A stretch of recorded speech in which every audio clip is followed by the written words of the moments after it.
Salut, c'est Alexis, vous écoutez le podcast de Contournement sur les technologies no-code. C'est l'épisode 54 et pour cet épisode, j'ai décidé de faire un focus sur les agences, plus spécifiquement les agences no-code.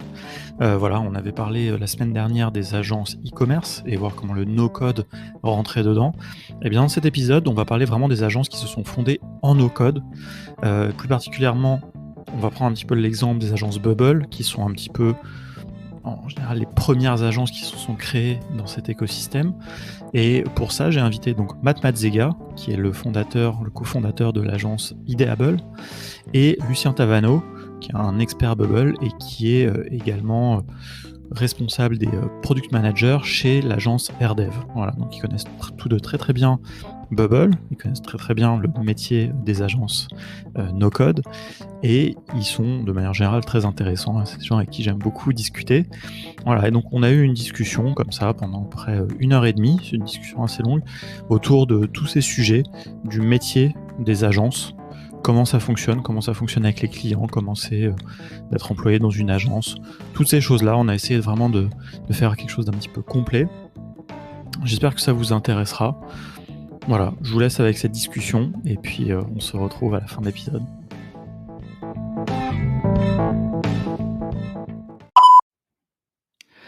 Salut Matt et Lucien, merci de vous joindre à moi pour ce 54e épisode du podcast de Contournement. Notre sujet aujourd'hui, les agences no-code. Voilà, donc c'est un vaste Salut Matt, sujet. salut Alex. Alors, au vu de vos expertises, forcément, il y aura un petit prisme Bubble, parce que vous êtes quand même parmi les experts reconnus en France sur ce sujet. Mais c'est un peu votre vision, finalement, plus globale de ce métier de l'agence tout court, j'allais dire agence no-code, agence web, qui va m'intéresser un peu des agences un peu de nouvelle génération. Vous avez commencé relativement récemment, mais ça fait déjà dans l'écosystème no-code, vous êtes parmi les pionniers. Voilà, donc plein de points que j'ai envie d'aborder. On va regarder ça un peu sous la forme d'une discussion un peu libre, comme on en a régulièrement entre nous. Et voilà, j'avais vraiment envie de partager ça parce que vous avez plein de choses passionnantes à nous raconter. Avant de commencer, peut-être, Lucien, tout le monde te connaît, je te laisserai quand même te présenter. Mais Matt, par contre, je pense que beaucoup moins de gens te connaissent, malgré que tu sois un pionnier, comme je disais. Donc voilà, j'aimerais que tu nous en dises un petit peu plus sur toi, et puis sur Ideable, qui va bientôt changer de nom, mais je vais utiliser Ideable, tu nous raconteras pourquoi ça change de nom. Voilà. Ça marche. Eh ben, écoute, merci Alexis déjà de m'avoir invité. Donc moi, je suis Mathieu Mazzega, je suis le cofondateur d'Ideable. Je vais peut-être revenir un peu sur mon parcours avant et pendant Ideable, parce que je pense que j'ai un parcours bizarre et c'est typique finalement des gens du no-code, donc je pense que ça peut sonner pas mal. Donc à la base, moi je suis sociologue, j'ai fait une thèse en sociologie à Grenoble, à Sciences Po Grenoble, et je travaillais un peu sur le digital à l'époque, dans des sujets un peu plus dur que le no-code, donc je travaillais sur le racisme dans les discussions internet. Donc j'ai travaillé pendant entre master et thèse 10 ans là-dessus. Un vaste sujet. Très vaste sujet. Ouais. Il m'a fallu 10 ans pour clôturer tout ça. Donc, tu vois. Quand tu as commencé, c'était en quelle année? Juste pour situer, je sais pas pour si t'es vieux ou pas, mais c'est plus par rapport à Internet, tu vois. Non, mais parce que sur ce truc du racisme, on positionne ça aussi beaucoup, depuis toujours, mais par rapport aux réseaux sociaux, etc. Et là, j'ai l'impression que tu as commencé peut-être avant. Alors, c'est ça. Alors, si tu veux, c'était quand même Web 2.0, mais c'était le début, puisque ma thèse était, quand je dis les commentaires, c'était à l'époque le Figaro et Libération, qui avait ouvert en fait les commentaires aux articles de presse. Donc, tu avais déjà Facebook à cette époque-là, mais c'était pas la même chose. Je pense que c'était pas du Facebook politique, c'était du Facebook entre potes. Tu commentais les photos de tes amis. Il n'y avait pas encore tout ce côté sur dans les années 2007, 2008, ça moi, c'était 2000. Au fin des années 2000. C'est ça. Ma thèse était de 2009 à 2015. Et les affaires que j'ai prises en compte, c'était des affaires qui ont eu lieu en 2007, 2008, 2009. Et donc voilà, donc je suis parti sur une thèse de socio et je pense qu'à l'époque j'avais en tête de faire une carrière académique. J'avais fait un peu le début là-dedans, CNRS et compagnie. Et j'ai eu en fait en 2013 l'opportunité de bosser pour Xerox. Xerox avait un centre de recherche à côté de Grenoble.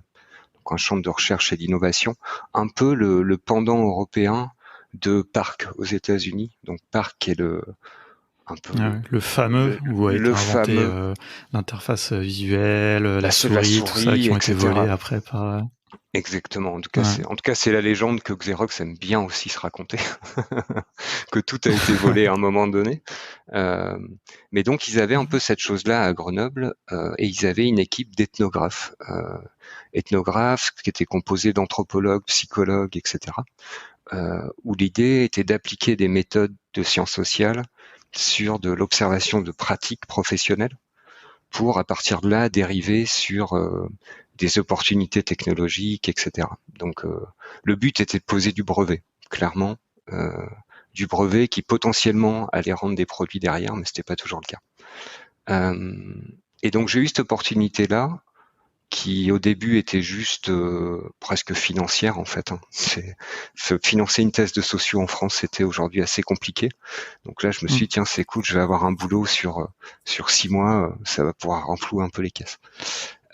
Et j'ai adoré en fait ce que j'ai fait à Xerox. En fait, je me suis vraiment rendu compte à ce moment-là que ce que je faisais en socio était finalement complètement applicable au côté industriel, privé, etc.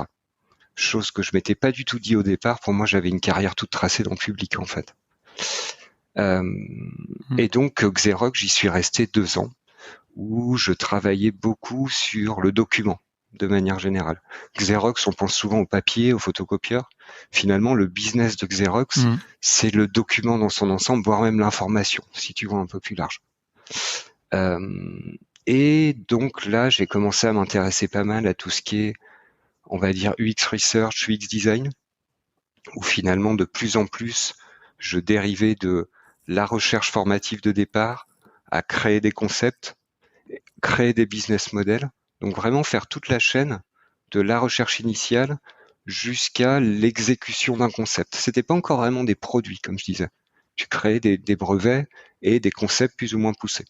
Et là, tu avais des business groups qui des fois reprenaient ton concept, essayaient d'en faire un produit ou pas. Toi, ta mission s'arrêtait un peu là, en fait. Tu défendais ton concept sur des PowerPoint face à des managers. Mais déjà, pour moi, qui venais de la socio, c'était déjà cool. Je me dis, tiens, c'est bien, je vais jusqu'au concept et je produis des applications. Et je pense que cette étape à Xerox m'a vraiment fait changer de carrière, en tout cas d'envie de carrière, où je me suis dit, tiens, le côté UX Research, UX Design, c'est un truc qui me botte sacrément par rapport à ça. Surtout avec ce bagage social que j'avais derrière. Et donc après ça, j'ai eu un boulot à Steelcase en Allemagne, à Munich. Steelcase, c'est les leaders mondiaux en mobilier et espace de travail.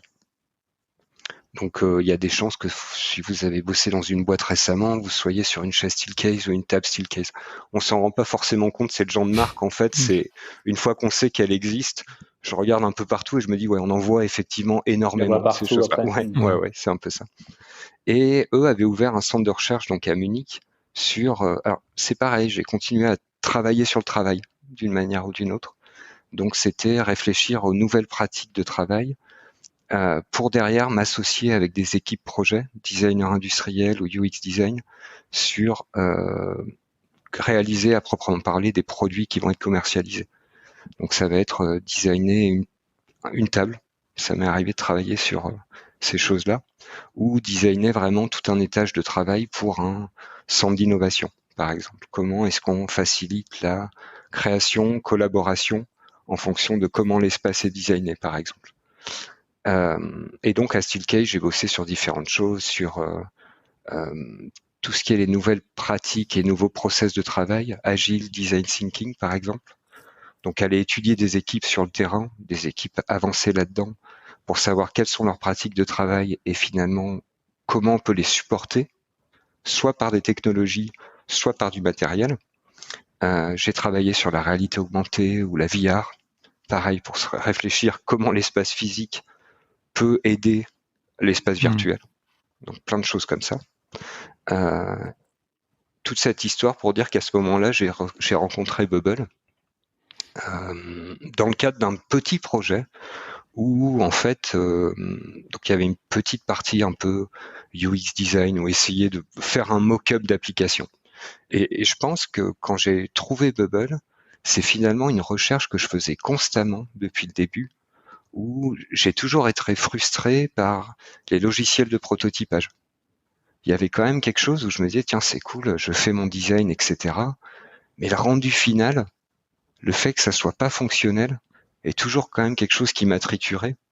Et j'étais quand même aux aguets, j'étais en veille permanente. Des logiciels comme Sketch, des choses comme ça. Exactement, mais qui poussaient petit à petit. Donc, c'est-à-dire qu'à un moment donné, tu pouvais dire, tiens, je peux créer une maquette. Ça y est, je peux cliquer sur un bouton et ça passe à l'écran suivant. Déjà, pour moi, c'était un truc de fou à ce moment-là. Je me disais, tiens, c'est génial. Mais quand même, à chaque fois, je me disais, bon, je peux pas avoir différents utilisateurs. C'était quand même des choses qui me trottaient dans la tête. Et ce qui fait que Bubble, donc c'était en 2016. Et là, on est dans quelles années, là, juste pour situer? On est arrivé à quoi? 2016? 2016, ouais. 2016, et ça devait faire un an que je bossais à Steelcase. Et donc Bubble n'a pas du tout marché d'ailleurs pour ce projet-là en interne, parce que je me suis mis à fond à Bubble, et faut pas se leurrer, hein, à ce moment-là, j'ai passé... et ils ont perdu Matt ce jour-là. Indirectement, ouais, ils m'ont perdu, hein, clairement, quoi.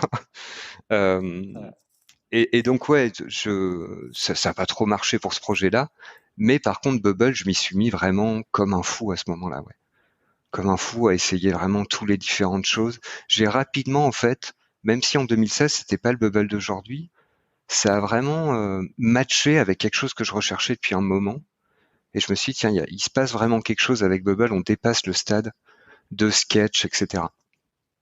Et ça m'a permis de réfléchir en termes de programmation ou de choses comme ça, où je pense après coup que j'avais essayé un peu le code avant, parce que pareil, vu que j'étais attiré par faire des choses fonctionnelles, c'est vrai que la première possibilité, c'est de se dire, tiens, je vais me mettre au code. Et comme pas mal de monde, je pense que la pente m'a un peu découragé, quoi. J'ai essayé de m'y mettre un peu de manière avancée. Au bout d'un mois, je pouvais écrire Hello World à l'écran. Je me suis dit, oh, ça va être longué, quoi. Ça va être longué pour faire vraiment quelque chose.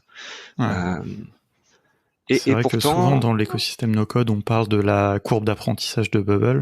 Ouais. Mais enfin, si on revient à la courbe d'apprentissage du code, elle est quand même sacrément pentue, quoi. C'est autre chose, ouais. C'est autre chose. Et je dirais aussi que, par contre, les fois où j'ai essayé d'apprendre le code, je me suis rendu compte, par contre, que j'aimais bien la programmation, que c'était quelque chose qui me bottait, la logique qu'il y avait derrière, etc. J'avais beaucoup plus de mal sur exprimer ma programmation par des lignes de code. Où là, je trouvais ça tuant au niveau du temps, quoi. De choses comme ça, où j'avais du mal à traduire, je trouvais ça pas naturel comme traduction des choses qui se passaient dans ma tête au niveau de la logique, etc.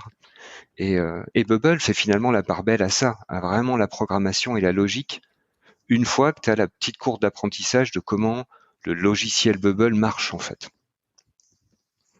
Moi, c'était autre chose que m'avait amené Bubble, juste par écho à ça. C'était pas tant réussir à mettre la logique, tu vois, sur de façon plus simple qu'avec du code.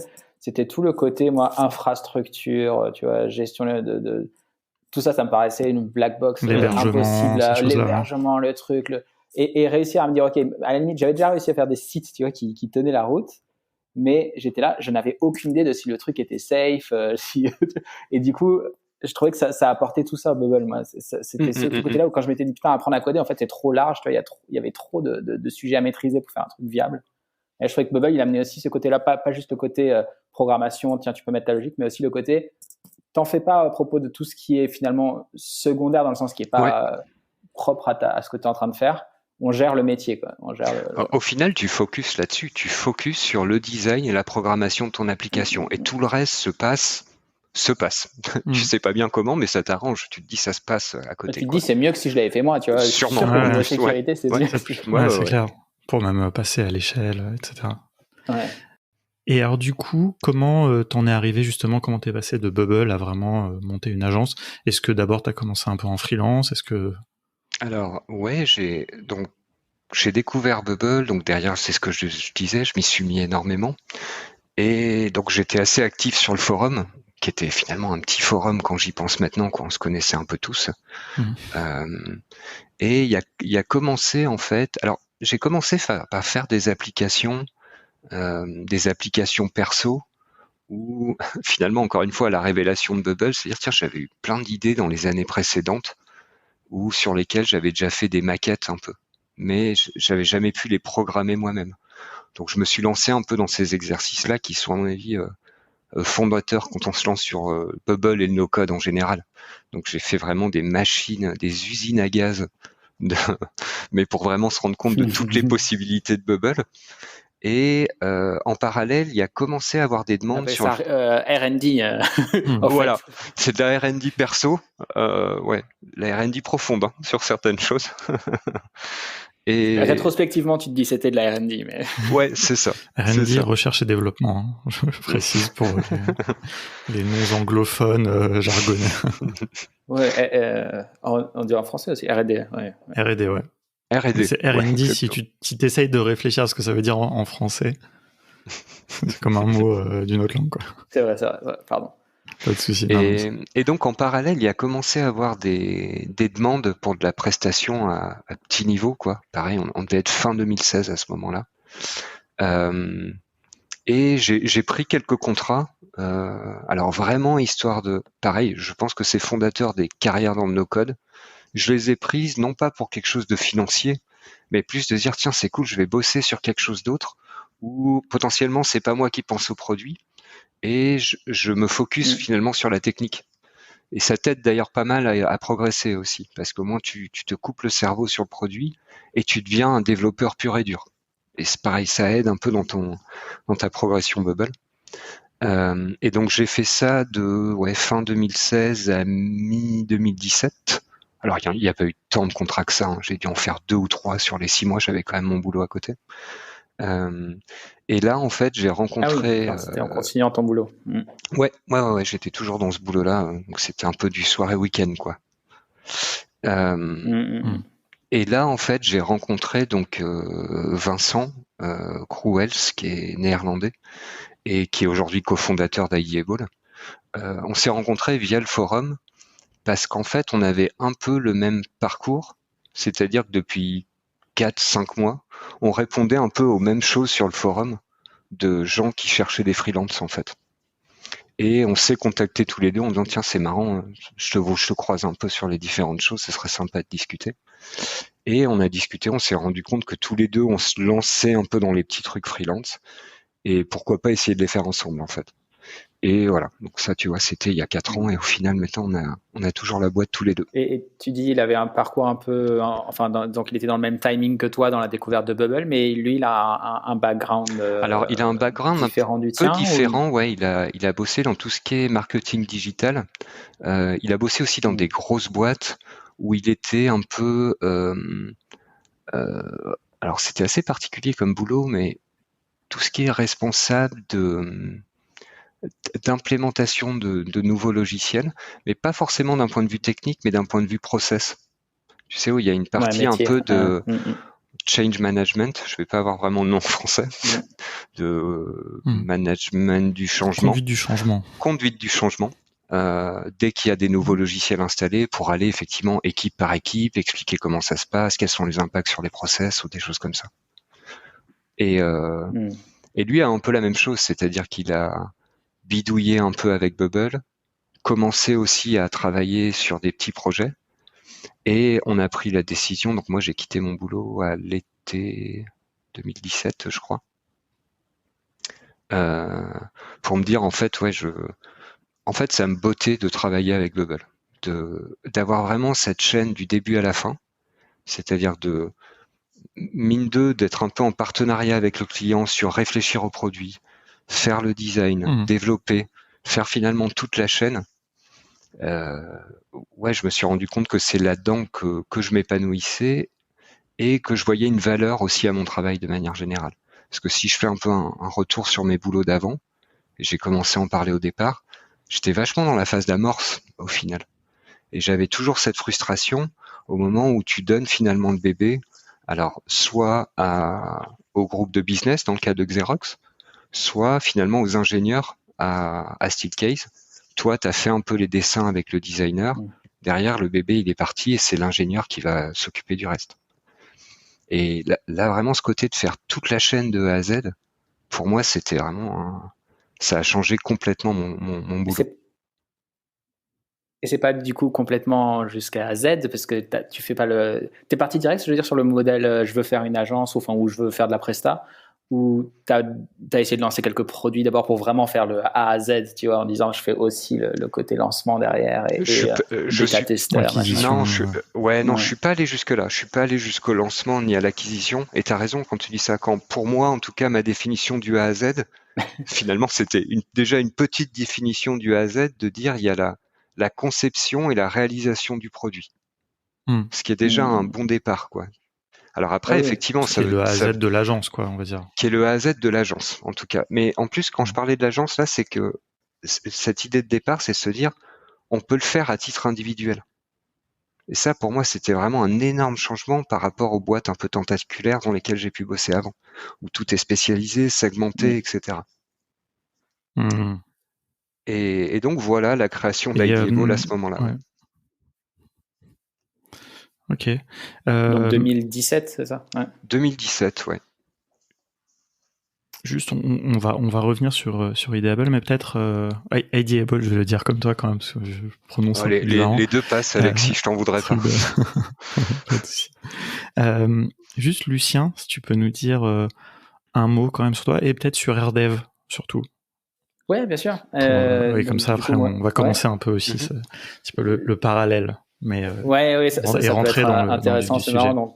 Donc moi c'est Lucien Tavano et je suis tombé dans Bubble un peu après Matt. Moi c'était en 2017, donc un peu un an après. Et juste rapidement, j'avais monté une première startup avant, frustré de pas pouvoir moi-même coder, itérer sur le produit. Donc je m'étais dit la prochaine, il faut absolument que je sache faire moi le produit. Et je me suis mis à Bubble sans vraiment savoir quel allait être mon prochain projet, mais vraiment pour acquérir la compétence. Et puis j'ai fait après de la presta, lancer des projets, travailler en freelance. Et j'ai fini par rejoindre, du coup, il y a 2 ans, RDev, qui est une agence purement Bubble. Donc là, pour l'instant, Alex, désolé, on parle beaucoup Bubble, mais ça sera assez déclinable au reste du no-code. Et c'est une agence aussi fondée par 2 gars, comme Ideable, du coup, ils sont co-CEO les deux depuis. Ils ont tout bien processé, on en parlera pas mal, mais donc ils sont basés à San Francisco, mais avec du monde un peu partout maintenant. Ça couvre vraiment tous les fuseaux horaires, donc ils ont du monde jusqu'en Nouvelle-Zélande. Et ça a bien grossi. Là, la dernière fois que j'ai eu un chiffre officiel, c'était une 60aine, mais il y a des nouveaux toutes les semaines, donc ça grossit bien. Ouais, non, et je trouve que c'est intéressant, et c'est pour ça que j'avais envie qu'on en parle aussi, c'est d'avoir un peu plusieurs exemples d'agences et plusieurs visions finalement un peu de ce métier et ok, c'est quoi accompagner un client, c'est quoi faire de la pré-saison, c'est quoi livrer, et c'est j'ai envie de dire un peu de cas d'école, mais justement avant que Lucien, tu nous expliqueras un peu, parce que quand même, on en parlait un petit peu avant de commencer l'enregistrement avec Matt.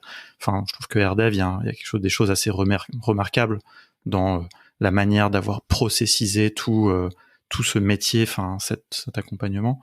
Mais du coup, alors toi justement, Matt, dis-nous un petit peu, toi, c'est quoi un petit peu ta vision de l'agence que vous essayez de faire?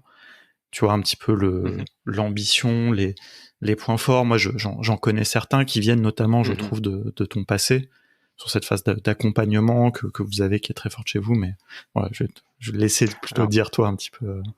Ouais. Alors, je pense que nous, la vision qu'on a, alors c'est intéressant que tu dises la vision, parce que t'as toujours, si tu veux, là où t'en es par rapport à l'agence et là où tu veux aller. T'as finalement toujours un truc que t'essayes de poursuivre. C'était intéressant parce que je pense que nos 2 premières années d'agence, elles ont été, entre guillemets, très techniques. C'est-à-dire que on s'est formé finalement aussi sur le tard à la technique, et on avait énormément de prestations où on était des développeurs no-code. Donc, même si on essayait d'apporter notre grain de sel dans la définition du problème, la définition de l'application, le scoping, etc., finalement, les gens débarquaient vers Bubble, en tout cas les prospects débarquaient vers Bubble avec une idée très claire, on veut des développeurs, on sait exactement ce qu'on veut. Et je dirais qu'à ce moment-là, ça nous allait aussi, par rapport à ce que je disais au départ. Tu as envie de te faire la main aussi sur l'outil, et pourquoi pas, tu développes vraiment des capacités techniques qui sont importantes. Et au bout de 2 ans, on a eu vraiment un peu... Ouais, vas-y. Moi, je trouve que c'est un point qui est fondamental. Je te laisse, hein, mais juste une toute petite incise et aussi, enfin, on va pas faire tout comparer avec AirDev, etc. Mais par exemple, chez AirDev aussi, les cofondateurs sont aussi des gens qui sont très balèzes en Bubble, quoi. Et ça, c'est un truc. Alors, moi, je sais pas, c'est peut-être un truc qui me touche, mais moi, c'est vrai que j'ai un peu du mal. Enfin, je vais pas commencer tout de suite à critiquer les agences, etc. mais avec les agences qui sont dirigées par des gens qui n'y connaissent rien, quoi, qui sont juste des commerciaux qui vont signer les contrats, quoi. Mais bon. J'arrête là mon truc tout de suite. C'est vrai qu'Andrew et Vlad sont bien forts. Mais pour moi, et c'est, enfin, pourquoi je le dis, c'est parce que en fait, ça, je le dis maintenant parce que ça va être sous-jacent, je pense, à ce qu'on va dire après, tu vois. Et je trouve ça assez remarquable, tu vois, que tu le dises tout de suite. Voilà, au début, il faut peut-être commencer par la technique, quoi. Peut-être. Mais je pense aussi parce que derrière, ça te libère. Si maintenant je reviens à ce que je disais, notre deuxième phase, ça a été justement de reprendre un peu nos compétences de base. Tu vois, donc moi dans la UX research, un peu de UX design, et même Vincent dans l'adoption ou dans la réflexion au niveau des process, etc. Une fois que tu es complètement à l'aise d'un niveau technique, là je trouve que tu peux aussi accompagner le client sur finalement le côté conception du produit, etc. Parce que tu es capable de lui répondre dans les discussions générales sur l'outil qu'ils veulent faire. Ça c'est possible, ça c'est pas possible. Absolument. Et déjà, au début, t'es pas trop sûr et tu te dis, voilà, il faut que je regarde si je peux faire ou pas. Tu dis un peu oui à tout en disant, il y a sûrement des solutions. Et tu prends des risques, en fait. Tu prends des risques et tu fais porter des risques aussi aux clients, d'une manière ou d'une autre. Où je trouve, plus tu avances, plus, là, sur les clients qu'on a maintenant, faut pas se leurrer, hein, tu gardes quand même, heureusement, une petite partie de risque, mais qui est minime et qui est du risque quand même contrôlé, où tu dis telle fonctionnalité, je vois pas tout de suite comment on va la faire, mais par expérience, tu dis ouais, on va trouver quelque chose qui va de toute façon fitter d'une manière ou d'une autre la user story qui est derrière. Mais je trouve que vraiment c'est comme ça qu'on progression. Ouais. Ça c'est très important parce que en fait, si on fait toujours que des choses qu'on sait faire, on progresse jamais. Par contre, il faut, quand on connaît bien, on sait ce qui va être possible, peut-être en galérant un peu, mais en progressant, et ce qui n'est juste pas possible, et que si t'as dit oui à ton client et que c'est signé dans le devis, là t'es dans la merde, quoi. Ouais. Et un exemple type là-dedans, par rapport à ce que tu disais, où il faut des gens techniques, alors on aura l'occasion d'en parler, je pense qu'on est structuré un peu comme AirDev au niveau de notre équipe. On a des PM, des designers, des développeurs. Il va falloir expliquer tous ces termes. Hein. Oui, c'est vrai que j'ai... PM, etc. Mais parce que ça, c'est un petit peu justement ce qui m'intéresse. Tu vois, tout à l'heure, par exemple, tu parlais de scoping. Cette phase de cadrage, elle est très importante. Enfin, mais moi, ça m'intéresse aussi un peu que tu dises justement, c'est quoi les PM, c'est quoi Alors, si je décris un peu plus, donc, et d'ailleurs, je ferai une petite parenthèse rapide sur l'historique, où on s'est un peu fait l'illusion, nous, au départ d'Ideable, en se disant, ce qui est génial avec le no-code, c'est qu'il y a un mec qui peut prendre un projet, ce que je disais un peu, et qui peut tout faire de A à Z. Et on a vachement réfléchi là-dessus. C'est marrant quand j'y pense là. Aujourd'hui, je me dis, c'était un peu naïvement à l'époque, mais de se dire, c'est ça la révolution pour une agence no-code, c'est que chaque personne peut avoir son projet et le conduire du début à la fin. Au moment en fait où on avait voulu scaler déjà un peu plus, on s'est dit il va y avoir vraiment un problème là-dessus. Et en plus, il y a des compétences chez chacun d'une manière ou d'une autre. Donc on est un peu maintenant dans un modèle presque alternatif, c'est-à-dire qu'on a, donc pour revenir un peu sur notre process, maintenant on a 3 rôles particuliers. On a un PM, j'appellerais ça un chef de projet, on va dire, qui va s'occuper du client dès le départ, qui va faire le cadrage avec le client. Donc un cadrage à la fois technique et à la fois produit. Ou pas Justement, ouais. C'est ce que j'allais dire. Toutes les personnes qui bossent avec nous sont, je dirais presque experts Bubble. Experts, alors on entend ce qu'on veut par expert, mais ouais, quand même compétents et parlent couramment le Bubble. Et je pense que c'est important le côté parle couramment, parce que le chef de projet, c'est lui aussi qui va orchestrer le tout avec le designer et le développeur. Et le designer et le développeur, leur langage commun, c'est Bubble, d'une manière ou d'une autre. Et ça, on a essayé un peu l'autre extrême. Au début, c'était quelqu'un peut tout faire de A à Z. Après, on s'est dit, tiens, il y a des chefs de projet expérimentés qui sont pas no-code. Et on a eu une fois une expérience, on a dit, tiens, on pourrait recruter quelqu'un là-dedans. Et effectivement, la personne était très bonne en chef de projet, cadrage de projet, etc. Mais aucune connaissance Bubble et no-code. Et ça a été un fiasco, en fait, dès le départ. par rapport à ce que tu pouvais dire tout à Ça a l'heure, été un fiasco. Alexis. Je me demandais parce que Ça a été un fiasco pour nous Ça c'est. et je mettrais même pas la responsabilité sur la personne. C'était que Bubble est particulier sur ce qui marche moins, par exemple. Et en plus, au niveau de la communication. Est-ce que tu peux nous donner des trucs concrets, des exemples concrets? Je sais pas si c'est facile ou pas, mais qui soient aussi pas trop techniques. Qu'est-ce qu'il y a? Parce qu'en fait, chez AirDev, c'est un peu le même modèle. Hein. Tous les PM sont des bubblers à la base. Mais je trouve que ça a sa limite, ce modèle, dans le sens des bons techniciens Bubble vont pas forcément faire des bons PM. C'est un rôle qui demande beaucoup de soft skills, tu vois, pouvoir parler aux clients, savoir le faire, extraire les value propositions, savoir le faire, les propositions de valeur, savoir, tu vois, l'orienter vers les bonnes fonctionnalités, l'amener en douceur vers le produit qu'il a fantasmé, vers le produit qu'il lui faut, tu vois, sachant que c'est quand même lui l'expert sur l'industrie. Enfin, il y a énormément de qualités qui sont requises pour faire un bon PM. Qui sont humaines, qui sont aussi acquises par la formation, etc. Et qui sont pas forcément les mêmes que Bubble, mais du coup je me demande qu'est-ce qui allait pas dans quelqu'un qui était vraiment formé pour être un PM. Je pense que c'est pas nécessairement au moment du cadrage du projet, parce que je suis d'accord avec toi sur. Ça veut pas dire pour autant, si tu veux, que tout bubbler va être bon PM. Non, bien sûr. Alors, je pense que ce qui est intéressant dans Bubble et le no-code, c'est que, et je le vois chez les PM qu'on a maintenant, c'est des gens qui se sont lancés dans Bubble, mais qui avaient une carrière passée. C'est dans un truc ils n'étaient pas forcément développeurs. Ils pouvaient être consultants, eux-mêmes PM, dans des boîtes qui des fois sont pas forcément dans le digital, etc. Et c'est là que ça donne un profil qui est super intéressant, parce que, un peu comme nous avec Vincent, finalement. On est maintenant Bubble, mais on a eu une vie passée, où on a aussi développé des skills, etc., que maintenant on peut combiner avec le no-code. Je pense par rapport au PM qui va pas connaître Bubble, et là je vais être un peu plus sur des côtés techniques ou des fonctionnalités par exemple, mais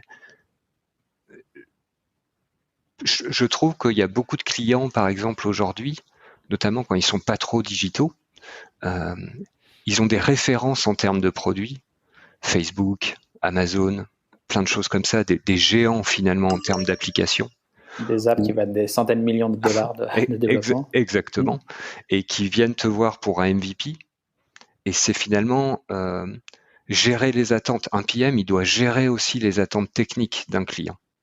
Et lui dire potentiellement, là on est sur un MVP, donc no code. D'ailleurs, il pourrait mettre lui-même code. Non, on va pas pouvoir gérer 2 millions de produits comme sur Amazon avec des recommandations en direct, un algorithme qui est derrière, etc. Même si, d'un point de vue Bubble, techniquement, tu pourrais dire, ouais, on pourrait faire un truc comme ça. C'est pas impossible techniquement. Est-ce que c'est viable? Pas du tout. Tu vois, et je pense que c'est plus sur ce côté viabilité des applications Bubble que un PM doit être quand même aux aguets, et donc doit avoir des compétences plus ou moins pointues sur Bubble. Donc tu vois, je pense que c'est plus sur ce côté-là. Ouais, j'aimerais bien avoir en tout cas les deux profils, tu vois. Je trouve que chez AirDev, c'est un peu monoprofil en termes de PM, et du coup, tu me dis que ça a l'air d'être pareil chez vous aussi. Ça serait cool d'avoir les deux profils, parce que je pense que des très bons PM peuvent aussi apprendre assez rapidement un niveau peut-être pas trop pointu, mais avoir un brossage Bubble qui leur fait tout à fait comprendre où sont les limites, où sont les avantages, etc. Ouais. Mais ça, c'est pour vous partager un peu justement la vision agence web traditionnelle avec des développeurs et des chefs de projet. Et je pense que là, le no-code a un vrai truc, et vous allez me dire ce que vous en pensez. Mais ça, c'est un écueil extrêmement classique des agences traditionnelles, où le chef de projet ou la chef de projet sont des gens qui ont fait genre des études de chef de projet, ou je sais pas, qui ont fait des études diverses et variables, mais qui ne sont pas techniques. Et puis tu as des développeurs à qui il peut des fois manquer certains soft skills, qui n'ont pas de sensibilité aussi à certaines choses. Enfin, je suis moi-même développeur, donc je vais pas brosser un portrait trop bizarre des développeurs, mais c'est hyper classique que c'est toujours la guerre entre les chefs de projet et les développeurs. Et après, je vais ajouter même une troisième partie prenante là-dedans. C'est de toute façon, la structuration de base d'une agence, c'est t'as des commerciaux qui vendent des projets. Ensuite, ils filent le bébé, ils vendent plus ou moins n'importe quoi. J'exagère, mais bon, je vais prendre le cas des agences un peu clichés. Ça va passer dans les mains du chef de projet, qui va récupérer ça. Alors déjà, il va des fois avoir des mauvaises surprises. Et il va devoir faire passer ça aux développeurs, essayer de cadrer du mieux qu'il peut, et faire passer ça aux développeurs. Et les chefs de projet qui ont aucune compétence technique, si déjà les commerciaux n'avaient aucune compétence technique, déjà tu as une perte comme ça au niveau de ce qui est vendu, des fonctionnalités. Et après, tu as des développeurs qui sont là, ouais, mais ça c'est pas possible, ça on veut pas le faire. Et c'est la guerre, quoi. Et c'est vraiment hyper banal. Ça s'est beaucoup amélioré avec les méthodes agiles, avec la professionnalisation, avec des chefs de projet qui se rapprochent quand même un peu de la technique, qui connaissent un peu un minimum. Enfin, et c'est pas une fatalité. Mais ce pas des chefs de projet vers la technique, à mon avis, il est beaucoup plus facile en no-code qu'en code. Certainement.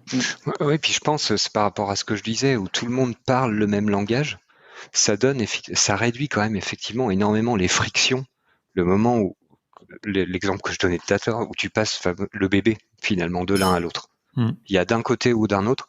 Et nous, ça nous donne aussi des choses intéressantes sur, par exemple, la phase de scoping qu'on va avoir, qui va donc aboutir à un cahier des charges, tu vois, assez détaillé pour le client. Le PM, chez nous, est capable d'avoir un cahier des charges sur vraiment les fonctionnalités, donc qui vont se décliner à travers ce qu'on appelle les user stories ou les user flows, les parcours utilisateurs. Mais c'est le PM aussi qui va faire la première ébauche de base de données, de structure de base de données. Et c'est quelque chose qui va discuter derrière avec le développeur. Et c'est intéressant parce que ça leur donne finalement un terrain commun. Tu vois, c'est la première discussion que chez nous qui va avoir un PM, un développeur. Le PM va dire, tiens, j'ai pensé par rapport au user flow, etc., que la base de données serait pas mal comme ça. Et là, il y a échange avec le développeur pour dire, ils se mettent finalement d'accord quel est la meilleure truc. Mais c'est intéressant parce qu'on a eu une discussion sur ce point-là précis récemment avec Francis d'Allegriatech, où ils ont un peu ils font la même chose aussi. Et donc c'est le chef de projet qui va définir la base de données. Et effectivement, c'était le chef de projet. Ah bon? Ils ont un nom bizarre pour ça, le No-Code Project Leader, ou je sais plus ce que c'est, un autre truc un peu... J'avais compris, j'ai du mal à comprendre, j'avais compris qu'ils avaient quelqu'un ou des gens qui étaient spécialisés base de données vraiment, donc c'était ni leur product manager, ni le développeur qui mettait en place la structure de la base de données. Alors, peut-être sur les gros projets, ouais. C'est peut-être sur les gros projets où il y a beaucoup de... Vous avez donné l'exemple de Yudu, où c'était effectivement Olivier, par exemple, qui est un des cofondateurs de Yudu, qui avait fait la base de données, elle était très complexe. Mais il me semblait, moi j'avais compris plus un peu... pour les projets plus... D'accord. Ouais, que c'était un peu comme ce que disait... Enfin, en tout cas, je me souviens que le point était quand même, et c'est celui que tu avais noté, je me souviens dans cette discussion, c'était que c'était pas le développeur qui avait la main sur la base de données, et ça, on se demandait s'il y avait pas un peu de friction. Ouais, bah moi en tant que développeur, ça me frustrait. Et après, chez AirDev, il y a exactement le même process que ce qu'il dit Matt, c'est le développeur qui met en place, mais il y a une revue entre le PM et le développeur en tout début de projet. Tu regardes en gros si en tant que PM, tu regardes si le développeur a mis en place une base de données qui est cohérente avec le cahier des charges que tu lui as transmis. En fait, ça te permet, c'est une espèce de validation pour voir s'il a bien compris le cahier des charges que tu lui as transmis. Ce qui est pas mal. Après, j'ai trouvé que dans la pratique, ça donnait pas toujours autant de valeur ajoutée que ce que ça peut donner dans la théorie. Parce que finalement, il y a beaucoup de la base de données qui évolue après, pendant que tu es en train de développer le projet, tu te rends compte qu'il manquait beaucoup de choses, que tu as besoin de relations en plus, que tu as besoin de ce qui s'appelle aplatir, on dit en français aussi, aplatir la base de données pour qu'elle soit montrable dans des tables avec une meilleure performance ou que tu puisses faire des choses qui soient déjà... parce que dans Bubble, tu peux pas vraiment faire des tris sur des champs calculés ou des choses comme ça, donc tu es obligé par exemple de les avoir précalculés. Donc il y a tout ça que tu n'anticipes pas forcément vraiment, ou après ça dépend dans quelle typologie de projet on est. Si c'est des projets hyper longs, où tu as hyper le temps de planifier et tout, bah oui, là peut-être tu l'auras bien fait et tout. Si c'est des projets de 2-3 semaines, comme c'est souvent le cas avec Bubble, bah là c'est sûr que tout va un peu plus vite et tout un peu plus par des processus d'itération. Moi je pense que c'est peut-être une sécurité, tu vois, c'est-à-dire que ça peut t'éviter quand même des fois où le développeur il a rien compris, quoi. Tu vois, quand tu dis ça n'a peut-être pas beaucoup de valeur ajoutée, ça je suis d'accord. Par contre, ça peut peut-être avoir l'effet inverse, ça t'évite quand même que partir sur des mauvaises bases, quoi. Je pense qu'il y a ça et que la base de données, au moment où tu la structures et tu la designs au départ, faut se dire que c'est un peu la fin du cahier des charges pour le PM. Donc il a quand même une idée assez claire, holistiquement, de l'app, toutes les différentes choses. Et le développeur, c'est le début. Et il y a un côté où si t'es développeur seul, que tu te récupères le cahier des charges et qu'il faut faire la base de données, tu vas itérer pas mal sur ta base de données parce que tu vas dire, OK, alors déjà, il y a ça comme relation. Puis 3 pages plus tard, tu vas dire, en fait, cette relation, elle est dans les deux sens. Donc tu vois, tu vas refaire un peu ton truc, où je trouve que la base de données, en fait, c'est un prétexte parfait pour qu'il y ait une collaboration qui commence entre le PM et le développeur. C'est un prétexte qui marche bien, en fait. En tout cas, je pense qu'il y a un point où on va être tous les trois d'accord quand même, c'est que la base de données, le design, en tout cas le schéma de la base de données, doit être fait en amont du projet, quoi. Enfin, ça, c'est un truc. Alors, je veux pas dire de bêtises, mais il me semblait que c'était un point où on n'était pas d'accord une fois avec Thibaut, où tu vois, il disait bon, on peut faire la base au fur et à mesure, ou l'après, tu fais tes écrans et la base après, etc. Moi, en tout cas, ça me paraît un peu insensé. Lucien le disait tout à l'heure, et c'est vrai que nous, c'est un peu idéalement le truc qu'on se dit, mais faut pas se leurrer. Il y a quand même, je pourrais pas il y a peut-être 80% de la base de données qui effectivement va rester la même, mais tu vas quand même avoir des allers-retours pendant le développement ou dire, que ça évolue, ça c'est normal. Etc. Ouais. Moi, que ça évolue, ça me choque pas. C'est impossible de penser à tout. De toute façon, tout évolue. Ça, c'est un des principes de l'agilité, etc. Ouais. Mais de commencer au moins à faire, comme tu dis, ces 80%, c'est-à-dire le schéma, les tables, rajouter des champs. Enfin, je veux dire les choses simplement pour les gens qui connaissent un petit peu les bases de données, mais normalement, à mon avis, quand tu commences le projet, tu as dû au moins créer les bonnes tables avec les bonnes relations. Et après, tu vas rajouter des champs, ça c'est inévitable, tu peux pas penser à tout. Par contre, si en cours de route, tu dois commencer à avoir des nouvelles tables et changer des relations, etc., là, c'est un petit problème, à mon avis. Mais ouais. Mais je pense que tu évolues aussi vers ça. Si je pense à Ideable, maintenant, la manière dont on bosse, c'est t'as ta base de données, donc derrière on a le designer qui attaque, et je pense que c'est pareil chez RDev, où finalement tout le design va être fait de manière statique, et enfin t'as le développeur qui arrive, qui a la base de données est là, le design est là, il vient finalement rendre fonctionnel le tout par les workflows, etc. Mais c'est encore une fois un peu en contradiction avec ce que je disais au départ, notre idée naïve de se dire c'est quelqu'un qui va tout faire de A à Z. Ouais. Et je l'ai fait moi au départ. Tu fais tout en même temps, tu fais du design, de la base de données, tu te perds complètement dans tes trucs, il n'y a rien de... D'ailleurs, ça me bluffe, les designers sont bons quand même, parce que il leur faut vraiment une bonne compréhension finalement. Ils ont besoin d'être très bons développeurs pour te faire un bon design qui va être implémentable en fait, pour savoir... comment t'organiser tes groupes, ils ont besoin de hyper bien lire le scope et tout. C'est pas du tout comme tiens voilà des maquettes Figma et passe-moi ça. Là, c'est vrai que c'est un point où moi, un peu naïvement, du coup, qui fait pas du tout de production en no-code, je me demande si c'est pas parce que ça, c'est aussi le fonctionnement traditionnel des agences web, c'est-à-dire t'as un designer. Et les bons designers savent en général faire du HTML, du CSS pour effectivement ne pas mettre dans l'embarras les développeurs derrière et bien préparer tout. Mais là, moi, c'est un des points où j'avais l'impression que le no-code pouvait aider.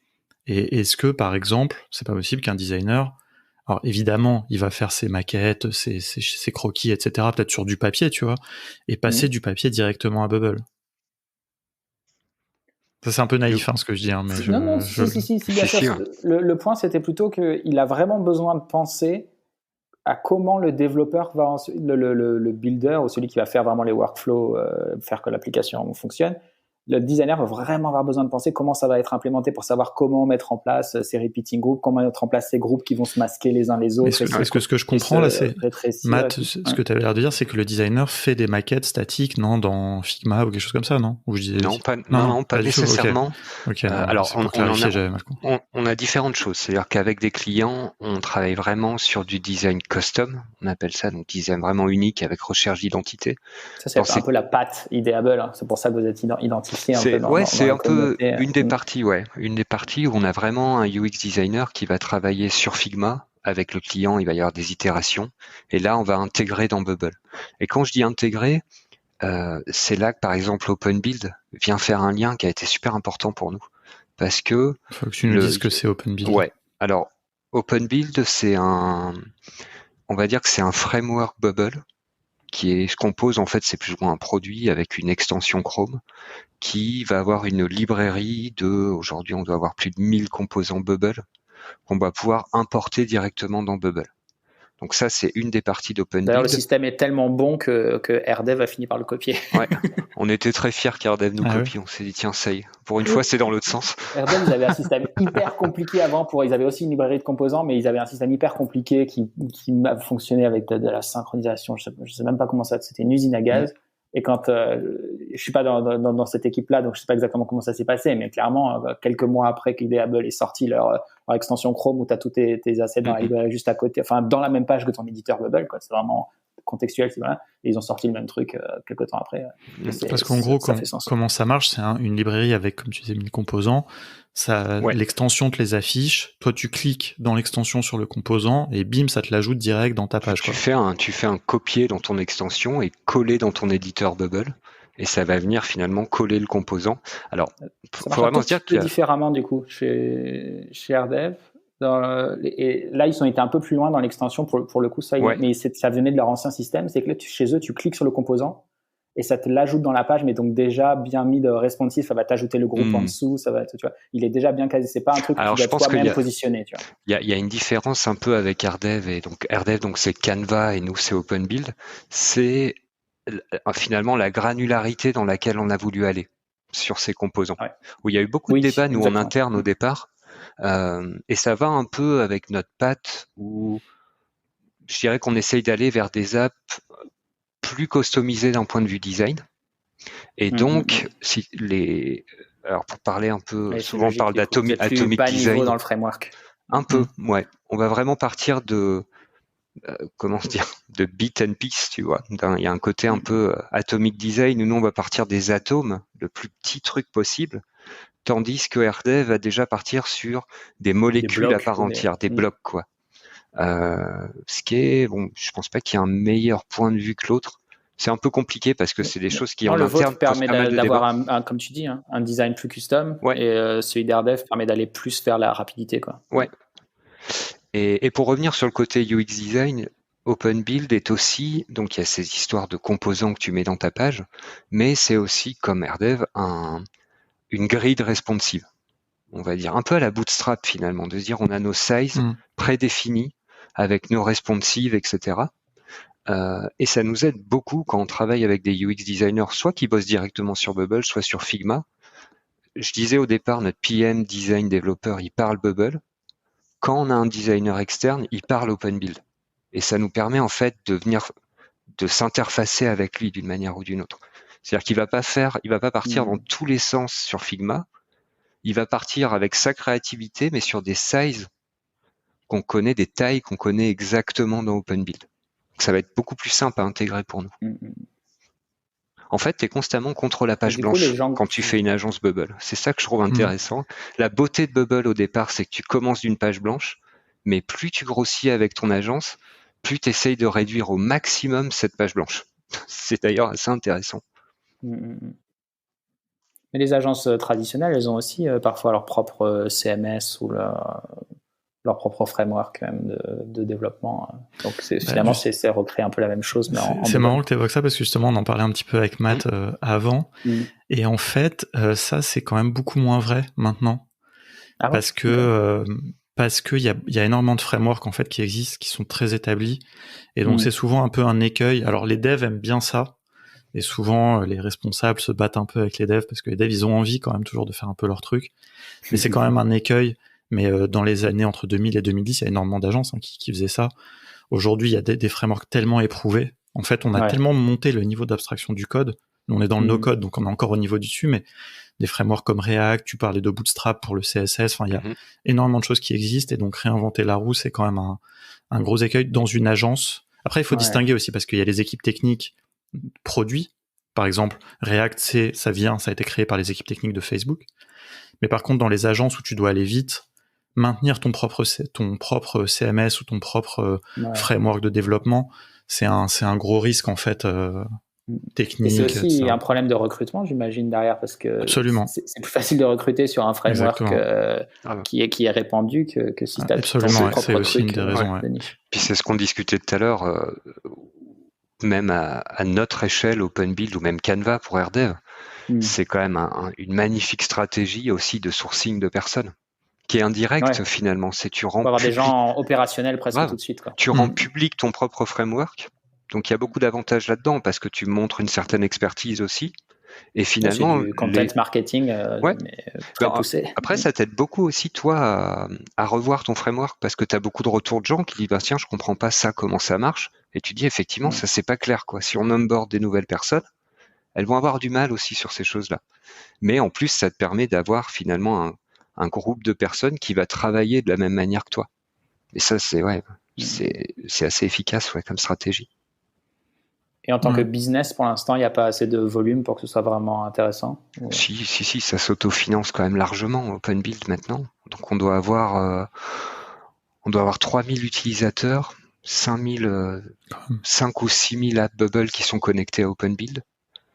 Et on doit avoir 200, 300 utilisateurs payants sur OpenBuild, ouais. Donc tu vois, 19 € par mois. Pourquoi les gens payent? Alors ils ont accès à Moi je connais pas du tout, donc là. Ils ont accès à plus de composants. Donc tu as accès à pas mal de composants gratuits au départ, mais si tu veux aller plus loin, accéder à des composants notamment avec des workflows ou des choses comme ça, plus des widgets, pas juste des composants UI, tu as un abonnement à 19 par mois, ouais. C'est un peu le même modèle. Maintenant, ils ont changé le pricing. C'était ça aussi pour Canvas. Et ils ont arrêté, finalement, c'est un prix fixe par application.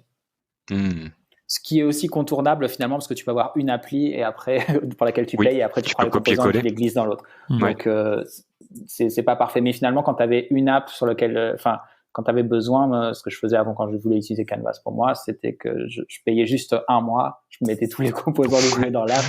Et puis après, donc en fait les deux, que ce soit un abonnement, que ce soit un prix fixe, les deux, comme c'est du vanilla Bubble, donc vraiment du Bubble que tu peux complètement copier pur, tu peux forcément contourner le système de paiement, quoi. Vous avez donné quelques petites astuces au passage pour les gens qui écoutent, pour les bubblers qui écoutent, ils seront ravis. Nous, c'est un typique parce que c'est marrant, on a anticipé un peu cette chose-là au départ en se disant tiens, il y aura certainement des utilisateurs qui vont s'abonner un mois, qui vont vider la bibliothèque. Ça a été pas mal de débats internes là-dessus, de se dire mais comment on pallie à ça? Puis au final, on s'est dit non, c'est quelque chose qu'on peut pas vraiment y pallier, quoi. Mis à part sortir des nouveaux composants. Exactement, tout le temps, ça te bouge toi en me disant il faut que je sorte de la valeur aussi tous les mois. Sinon, effectivement, les personnes feront tout ça. Après, on a quelques exemples. Si tu veux, on a des analytiques sur les composants. Aussi qui payent pas. Ouais, c'est logique qu'ils payent pas à vie parce qu'en théorie l'application ne fait pas évoluer à vie. Enfin, sauf si tu es sur un projet de plusieurs années, mais si c'est typiquement, on va dire 99% des projets Bubble, en 2-3 mois il a fini, il n'y a pas de raison de continuer à payer, quoi. Ouais, puis nous ça nous fait voir aussi, il y a beaucoup de users très court terme sur Bubble, donc qui découvrent OpenBuild parce que ils galèrent au niveau design, ils découvrent OpenBuild, ils s'y mettent, mais au bout de 2 semaines ils arrêtent OpenBuild, ils arrêtent Bubble. Je pense qu'il y a quand même, ça sera intéressant de voir les chiffres, non, Matt, où on connaissait le nombre de paying users, de users qui payent un forfait Bubble. Alors on savait pas trop s'ils ont au moins un compte, comment les trucs étaient comptabilisés. C'était très étonnant, ça, ils avaient fait un peu fuiter ça dans un article de blog, je crois. Et tu te souviens, quel était le pourcentage? J'imagine qu'il doit être très faible parce que comme tout est gratuit, c'est très facile de se lancer. Ouais, mais ça m'avait étonné justement. C'était vraiment très petit comme chiffre. Il me semble que c'était autour de 5000 paying users et quand ils en avaient peut-être 300 ou 400 000. 400 000 au moins 500 000 comptes utilisateurs. Et alors justement, du coup, on est pas mal parti dans Bubble et dans la technique, mais c'était hyper intéressant.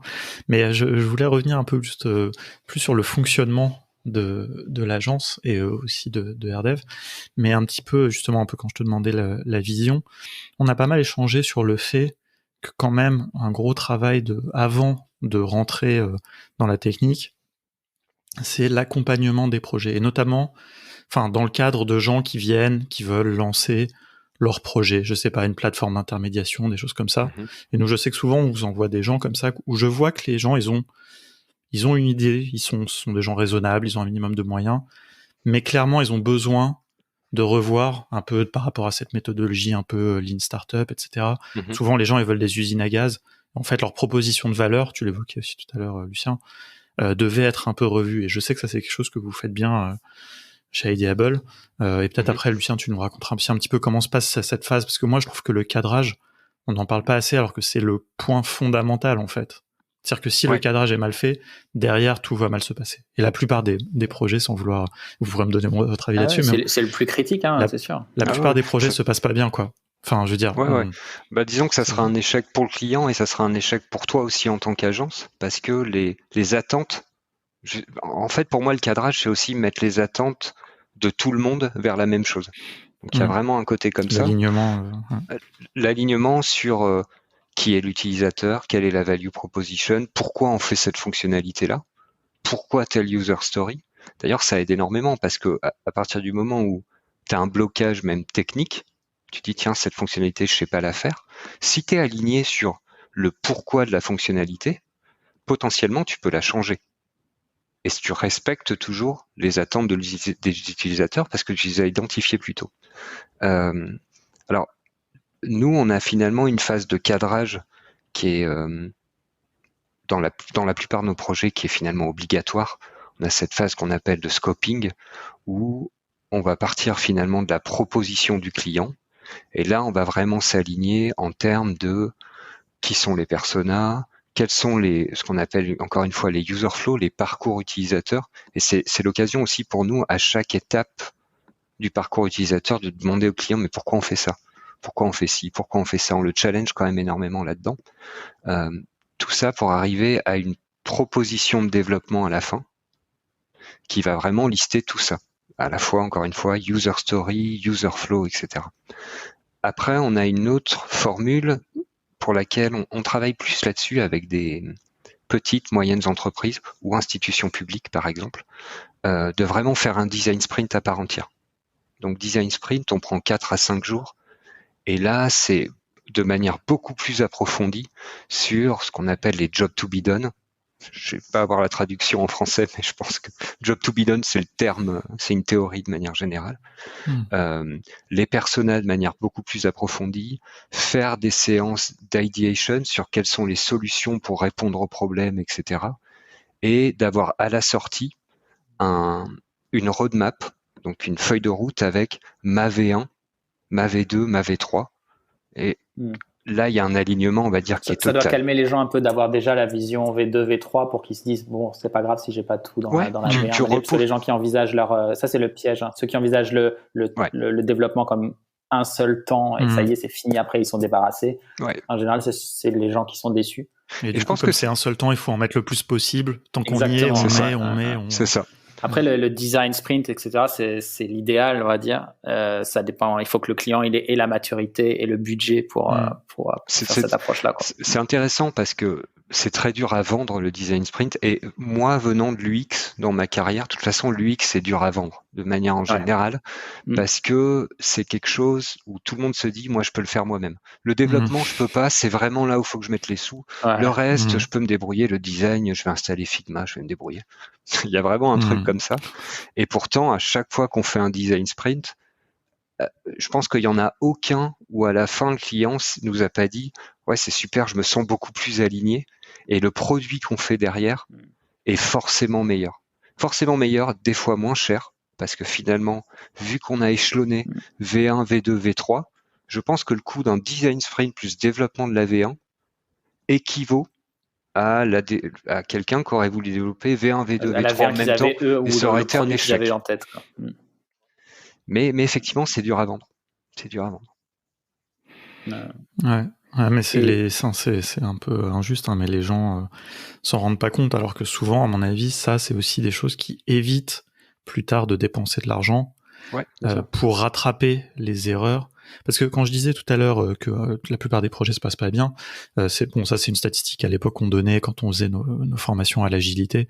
On disait que dans les projets IT, alors c'est plutôt le projet grand compte, 70% des projets se passent pas bien. Mais ne se passe pas bien, ça veut dire qu'une des deux parties n'est pas pleinement satisfaite. Alors ça peut être le client, mais des fois quand le client est content, l'agence n'est pas contente parce qu'elle a passé trop de temps, etc. Elle n'a pas eu un bon retour. C'est très rare d'avoir les deux soient parfaitement au même niveau où à la fois tu as été bien payé et le client est content. Mais je suis content que vous ayez des contre-exemples. C'est intéressant aussi que tu dis ça parce qu'on a réfléchi beaucoup en interne récemment. Là, on s'est posé un peu en équipe de se dire qu'est-ce qui fait un projet réussi. Pour comment on définit nous un projet réussi. Et finalement, on avait un peu 3 angles. C'est le client est content du résultat. Nous, tout le monde en a eu pour son temps et s'est intéressé à faire le projet. Et le 3e pilier pour nous, c'est ça apporte quelque chose aux utilisateurs. Tu vois, aux utilisateurs finaux de l'application. Chose que tu peux des fois oublier parce que tu peux avoir la tête dans le guidon au niveau du business, Et pareil, venant un peu du UX, etc., ça nous est arrivé, nous, d'être frustrés par rapport à un projet rendu au client, où certes, nous, ça s'est bien passé, le projet a été fait dans les temps, le client est content, mais on regarde quand même le projet derrière, on se dit, ouais, je pense pas que ça va marcher comme produit. Et en plus, je trouve que ça apporte quand même pas grand-chose de manière générale, ni à l'utilisateur, ni au monde en général. Et ça, c'est quelque chose qu'on a commencé à prendre en compte. Je pense qu'il faut une masse critique de business aussi pour arriver à se dire ça et de se dire, bah tiens, on n'accepte pas tout, mais on va faire des choses qui effectivement nous intéressent. C'est un problème de riche, ouais. Mais qui est cool à avoir. Mais il faut essayer de l'avoir. Ouais. Parce que ça peut t'user aussi. Auquel il faut arriver, il faut que ça soit un objectif. Ça peut t'user très rapidement, toi et les gens de l'équipe. Il y a un truc dont on n'a pas parlé encore dans le rôle de l'agence, et moi je vois bien là dans le quotidien, comme c'est clé, c'est tout ce qui est qualité, QA quoi, à la fin à la fin ou au cours du projet. Ça m'intéresse de savoir comment vous l'approchez chez Ideable. Et je peux te partager comment on l'approche chez RDev aussi. Mais c'est un truc qu'on n'a pas, que je trouve qu'il n'est pas encore. Tu vois, autant il y a plein de process qui sont très bien chez RDev et le QA, je trouve il y a énormément de potentiel d'amélioration sur ce sujet. Donc ça m'intéressait de savoir comment vous. Nous, peut-être c'est pareil. Avant de voir cette question, parce que c'est hyper intéressant. Moi, j'étais juste curieux, Lucien, que tu me dises un tout petit peu sur cette phase amont chez RDev, comment ça se passe, parce que j'ai l'impression que la philosophie est un peu différente. Désolé, hein, je retourne un petit peu en arrière, mais parce que je trouve que, moi, je suis très sensible à ce que disait Matt, et je pense que chez RDev, il y a quand même un autre exemple qui est quand même aussi une boîte qui fait de la croissance, qui va peut-être prendre tous les projets. En tout cas, c'est l'image que j'en ai, tu vois. Je voulais juste que tu me dises un petit peu ce côté-là, tu vois. Ça, parce qu'en fait, non, il y a plein de projets auxquels on dit non. Et je suis honnêtement, ça fait 2 ans que je suis chez eux et je suis assez bluffé. C'est pas l'image de la boîte américaine dont on peut avoir. Non, mais super, je suis content d'être démenti. Non, ils sont vraiment, je les trouve relativement bienveillants. Enfin, pas relativement, je les trouve vraiment bienveillants, que ce soit pour leur, freelance qu'ils embauchent, etc. Et pour leurs clients. Et par exemple, il y a plein de gens qui viennent parce qu'ils sont perdus dans leur app bubble, ils s'en peuvent plus, mais ils ont des apps qui sont pas mal, tu vois, et ils te disent, bah voilà, j'ai que 10 000 ou 20 000 de budget, et tu leur dis, mais en fait, à 10 000 ou 20 000 de budget, on va pas réussir à arriver au niveau où vous en êtes déjà vous arrivé. Certes, votre app, elle marche pas, elle est pas tout à fait prête, mais le mieux, c'est que vous alliez voir un freelance qui vous aide ou un coach qui vous aide à arriver à la finish line, tu vois, de ton projet. Mais nous, on va pas être le bon fit pour ça, tu vois. Et ça, on le dit au moins à 1 ou 2 personnes par semaine, tu vois. Donc, il y a au moins 1 ou 2 projets par semaine qu'on refuse comme ça. Alors que les gens, ils ont quand même un budget avec lequel on pourrait travailler, tu vois. Mais oui, vous pourriez prendre le budget et faire quelque chose. Mais est-ce que sur les projets que vous prenez, sur la typologie des projets, sur le côté, j'aime bien quand Matt disait, est-ce que ça sert un peu au monde? Est-ce que là-dessus, il y a un parti pris? Pas forcément. Non, le parti pris, non. Il y a le côté technique, c'est genre si c'est pas un bon fit pour Bubble, etc. Ça direct, tu vois, ça c'est clair. Mais ça, c'est parce qu'aussi on n'a pas envie de partir sur des projets perdants, tu vois. L'idée, c'est que des projets qu'on peut vraiment cartonner. Non, je laisse de côté les choses illégales, hein, évidemment, parce qu'il y a aussi des gens qui arrivent avec des idées de projets qui sont pas illégales, on va dire. Non, sur le truc, et moi j'ai déjà eu effectivement des clients, je me dis, leur concept, tu vois, ils ont pas assez réfléchi, ils veulent juste balancer de l'argent comme ça et tout, ça va pas. Et là, les fondateurs là-dessus ont plus une vision en disant, c'est pas à nous de juger, alors c'est facile de dire ça aussi, hein, mais en disant, c'est pas à nous de juger, et tu peux être surpris parce que ce qui fait le succès d'un projet, il y a plein de choses, il y a plein d'éléments. Ça va peut-être être le réseau que la personne a, ça va juste lui permettre d'arriver au step d'après, tu vois, dans son projet et tout. Donc, ça s'entend comme argument. Je pense que c'est aussi un peu facile comme discours à avoir, très honnêtement. Donc, mais c'est vrai que c'est extrêmement difficile de dire, je sais pas comment vous faites, hein, Matt, mais de dire soit ce gars il a aucune chance de réussir, soit ce projet il sert vraiment à rien, ou c'est la 51e marketplace sur le sujet, on voit pas vraiment ce qu'elle amène au monde, tu vois. Et ben, alors c'est vrai que c'est dur d'être dans cette position-là de dire, en fait, je saurais pas où placer le curseur si on devait commencer à se dire. Je pense j'ai pas de grille de lecture pour ça. Je pense que la difficulté aussi là-dedans, et je pense que RDev a un peu la même chose, c'est que c'est en train d'évoluer avec Bubble, mais on est sur le marché du MVP aussi. De manière générale. De la version initiale, en tout cas. De la version initiale, voilà. MVP avec sa nouvelle définition d'aujourd'hui, qui est finalement une V1, quoi, d'une manière ou d'une autre. Souvent. Et là-dedans, c'est pas évident non plus, puisque nous, on a eu beaucoup de clients, et c'est peut-être ça aussi qui nous a fait amener vers, on va choisir des projets dans lesquels on croit déjà, parce que ça arrive très souvent, je veux dire, le rôle d'un MVP, c'est finalement de se planter à la sortie, ou en tout cas de faire apprendre à la personne que ça a marché ou ça a pas marché pour telle raison. On a eu pas mal de cas, nous, où les personnes développent leur MVP avec nous, elles le lancent, c'est un échec patent, parce que des fois l'idée était mal mûrie, les fonctionnalités voulues, c'était pas les bonnes, il y avait un manque de priorisation, et ça nous est arrivé que le client aussi nous en veuille à la sortie. C'est-à-dire que te redirige finalement les raisons de tout ça, de se dire mais c'est qu'en fait l'app elle était pas bien développée sur telle ou telle fonctionnalité. Et t'es là, non, nous on a développé en suivant un scope, un cahier des charges. L'idée était mal ficelée quand même au départ, quoi. Mal ficelée, ou même si elle était bien ficelée, il n'y a pas de market fit. Et c'est là aussi que nous, ça nous a beaucoup poussé. Ce que je vois, c'est que la plupart des projets, le souci, il est marketing pour lequel il marche pas. Enfin, marketing, pas au sens j'ai mal fait la promotion, mal parlé de mon outil, mais en général, ça peut être, tu vois, c'est ton market fit qui est pas là, quoi, machin. C'est rare que ce soit des raisons vraiment techniques ou que la fonctionnalité, parce que le bouton il est bleu au lieu d'être rouge, ça a fait foirer le projet. Non. Ouais. Mais tu vois, c'est ce qui nous a. Où j'ai pas accès, ou ma marketplace, je sais pas la faire grossir des deux côtés en même temps. C'est quand même très business. Enfin, c'est normal en fait. Lancer un projet, c'est un business. Donc, pour moi, il y a de ça, et puis il y a aussi, par un manque de préparation, si tu n'as pas eu vraiment un design sprint, même toi-même, le truc ne marche pas, tu es incapable de savoir pourquoi il marche pas. Parce qu'en fait, t'as développé énormément de fonctionnalités, etc. Tu t'es mal préparé à quelle hypothèse tu veux vérifier par tes différentes choses. Donc il y a certaines fonctionnalités qui marchent, d'autres qui marchent pas du tout. Et la personne est complètement perdue, le porteur de projet est perdu sur pourquoi est-ce que ça marche, est-ce que ça marche pas, etc. Et là, tu as beaucoup de mal à rebondir. Et du coup, ta définition des projets en lesquels on croit, etc., vous avez juste en vous une espèce de grille de lecture par rapport à ça, ou qu'est-ce qui va te faire ta décision de on accepte ou on prend pas le projet? De plus en plus, et tu vois, on parlait de vision, je pense que ça va être d'intégrer ce design sprint de manière automatique avec nous. Okay. Pour déjà avancer ensemble et s'aligner ensemble.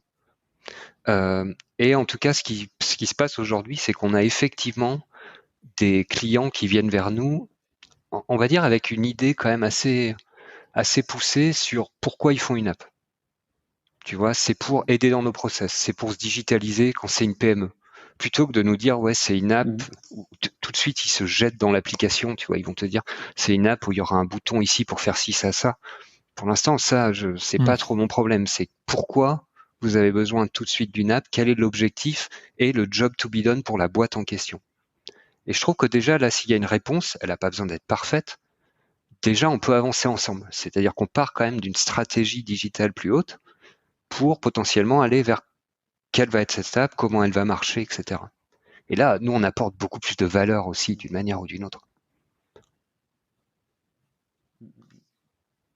Ok, bon, c'est une prestation qu'on ne vend pas chez RDev, on ne vend pas de design sprint. À tort sûrement, mais aussi parce que le RDev, ils sont vraiment ultra focus. Leur stratégie, c'est toujours d'être ultra focus, de dire ok, c'est quoi notre métier, on se focalise là-dessus, on processise le tout, on découpe le tout par petits rôles, par petites tâches, et on industrialise vraiment au sens...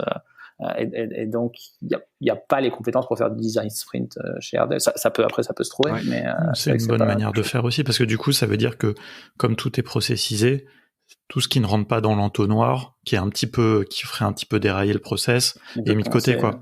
Mais s'il y a assez de projets rentrants, c'est une autre stratégie. Enfin, mais il faut des critères de sélection. Moi, je pense que après, encore une fois, il faut avoir l'opportunité de sélectionner ces projets, mais quels qu'ils soient.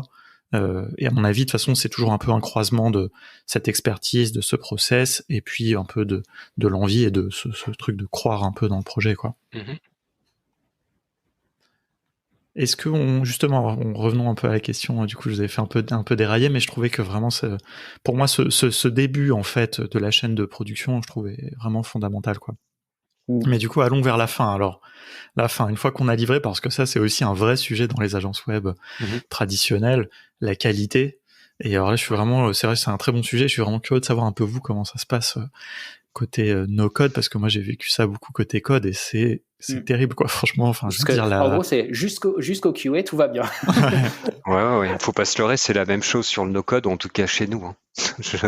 Pour être tout à fait transparent, s'il y a bien une partie du process, je dirais, qui est en constante évolution et retravail depuis le départ, elle est là en fait. Elle est là et en plus, je pense que sur la question du Q&A, de la livraison de l'application, il y a un lien en plus énorme avec ce qu'on discutait au départ, de le cadrage du projet.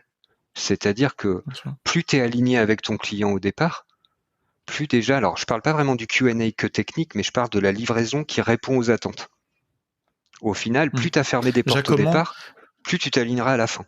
Comment vous vérifiez et comment le client vérifie que ce que vous avez livré correspond à son attente? Ça, c'est déjà un premier truc, parce que c'est pas toujours évident déjà. Alors nous, on a un système de ce qu'on appelle des UAT, User Acceptance Testing, où en fait, il va avoir... C'est les critères d'acceptabilité de vos user stories, non, c'est ça? Exactement. Chaque tâche que vous avez réalisée a des critères pour dire est-ce que c'est validé. Et elle va être présente déjà dans le cahier des charges de départ. C'est-à-dire qu'on a déjà dans le cahier des charges le cahier de recettage de l'application finale, qui est signé finalement. Donc ça nous permet, c'est ce que je viens de dire en fait, d'être dès le départ aligné sur voilà là ce qu'on va y vérifier au niveau des scénarios, etc. Alors c'est intéressant, je trouve qu'on avance de plus en plus nous, au niveau Q&A technique, au niveau des fonctionnalités. Par ce cahier de recettage qui est là, on a entre guillemets de moins en moins de problèmes. On est de plus en plus aligné avec le client.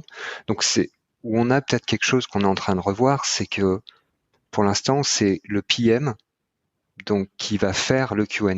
C'est-à-dire que le développeur va avoir développé toutes les choses, etc.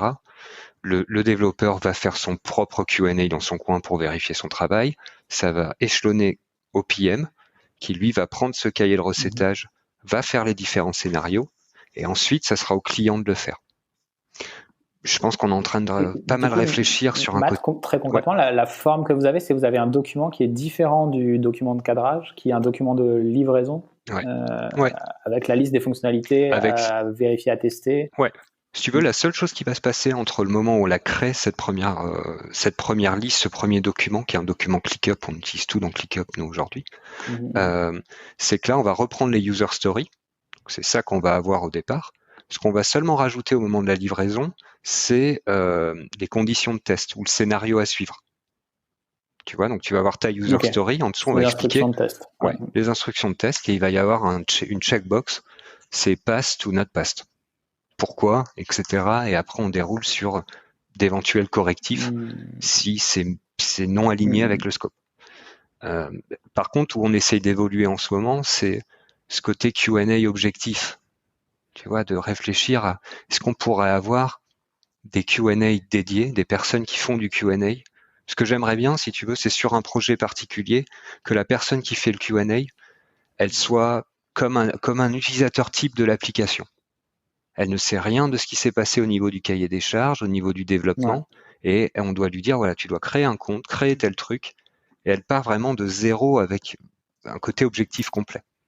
Je pense que ça serait l'idéal pour vraiment mener à bien. C'est organisé comme ça chez RDev. Ouais, je pense que ça fait sens. Ouais. On a des gens, leur seul rôle c'est QA et ils ont les instructions de test qui sont faites par le développeur, pas par le PM, ce qui est peut-être une erreur. Je pense que ça devrait peut-être être fait par le PM, honnêtement. La personne qui fait le document de cadrage, en gros. Qui devrait être aussi responsable de la rédaction parce qu'en fait c'est des instructions de test, donc c'est le développeur qui connaît le mieux l'application une fois qu'elle a été implémentée pour faire ces instructions. C'est lui qui a les biais aussi. C'est ça qui est. Ça c'est pour ça que les développeurs, et ça rend fou dans les agences web, dans les équipes techniques, c'est que le développeur, comme il a développé la fonctionnalité, même inconsciemment, il va jamais bien la tester. D'un point de vue technique, il va cliquer, il va mettre.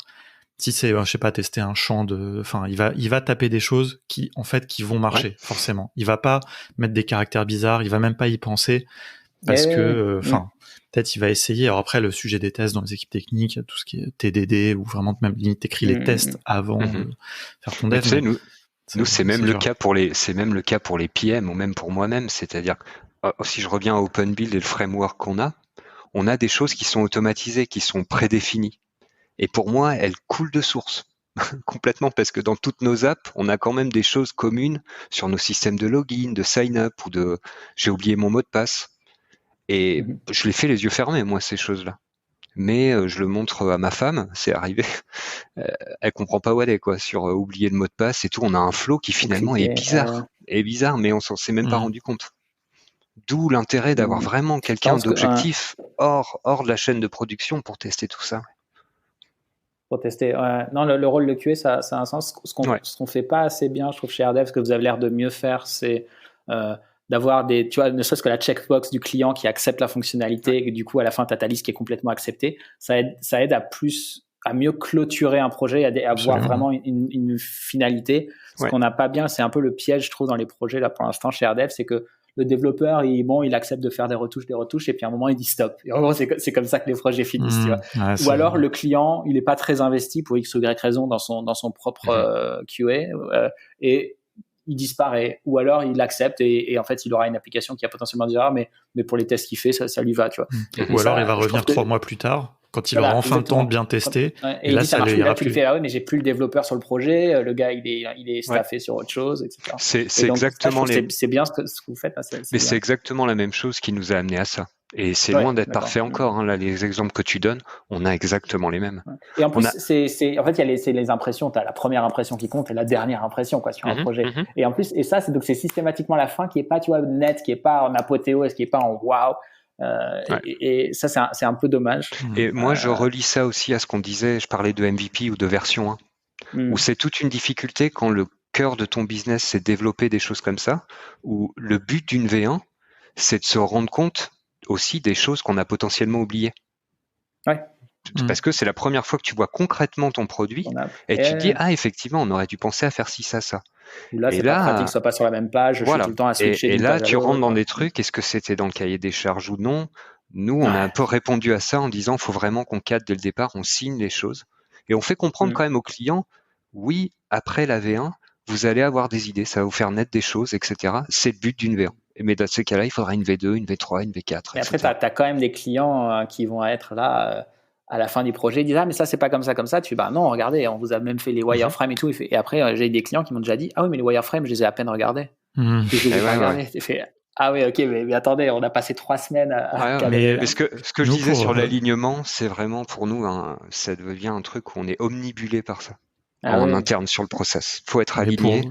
Pour vous dire, nous, à l'époque, ce qu'on faisait, c'est qu'on faisait signer aussi un PV de cadrage. Donc, tu vois, ce truc pour que la personne, elle s'engage à avoir regardé les wireframes. Si elle les a pas regardés, c'est tant pis pour elle, au moins elle a signé. C'est un truc un peu plus formel que juste de dire j'accepte le document. Là, c'est vraiment... il devait signer, enfin, un espèce de procès verbal, enfin, un PV, quoi. Et puis, pareil, à la fin, que le PV de recette, la personne, un peu comme vous dites, avec les cases à cocher, etc. Est-ce que vous avez encore 5 minutes pour un dernier sujet? Parce que là, sinon, je sais pas si vous avez... J'ai une question que j'avais très envie de poser à Matt. Vas-y, et moi, après, j'en ai une autre. Ok, c'est lié au QA, mais c'est plus interne. Est-ce que vous faites... C'est un truc qu'on fait pas chez RDev, et je trouve que... Parce que c'est un peu trop à la chaîne, tu vois. Est-ce que vous faites du peer review, donc vraiment du développeur qui va aller regarder comment ça a été implémenté sous le capot, pour voir si ça va être maintenable, si ça a été fait dans les bonnes pratiques, meilleures pratiques au niveau performance, sécurité, etc. On le fait sur certains clients RDev, mais très très peu que certains gros clients qui sont en continu, en retainer avec RDev. Non, on le fait pas directement. Après, alors je pense qu'RDev est un peu dans la même chose, c'est-à-dire par ce framework OpenBit un peu plus poussé, la manière dont tu l'utilises en interne, on a quand même pas mal de choses communes, c'est-à-dire qu'on travaille un peu tous de la même manière, et on a déjà quelqu'un, mais qui est en train un peu de devenir le référent là-dessus. Donc je pense que ça va être quelque chose auquel on va venir, où ça va être finalement la personne référente sur toute question liée au développement, pour aligner encore plus la manière dont on crée nos databases, nos privacy rules, toutes ces choses-là en fait. On essaie vraiment de bosser de manière ultra consistante. Et par contre, je pense que le peer review serait quand même intéressant pour confirmer ça, si tu veux. On a beaucoup de meetings, nous, hebdomadaires, où on va avoir des angles sur la manière dont on fait nos repeating groups, par exemple. Parce que on est aligné, pendant 1 mois, 2 mois, 3 mois, puis tu sais, chacun a un peu des use cases différents, et si tu refais une discussion au bout de 3 mois, tu te rends compte que tu peux très rapidement te désynchroniser un petit peu. Donc tu es un peu toujours obligé de revenir et de faire un peu de rabâcher, ok, comment vous faites, comment on fait tous ensemble, on prend une décision, ok, maintenant tous ensemble on les fait de cette manière-là. Effectivement, s'il y a des exceptions, chacun peut dériver, il est expert, donc il peut dériver. Mais tu essayes toujours de te réaligner aussi en interne sur les manières dont tu fais les choses.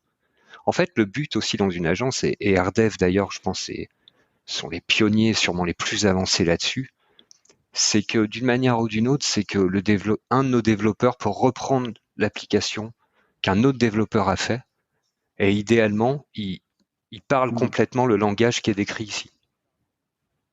Vous voyez ce que je veux dire là-dessus?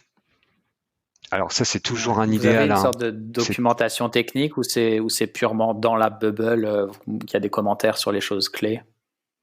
On a une documentation technique qu'on est pareil en train de pousser, qu'on croise un peu avec OpenBuild et OpenBase.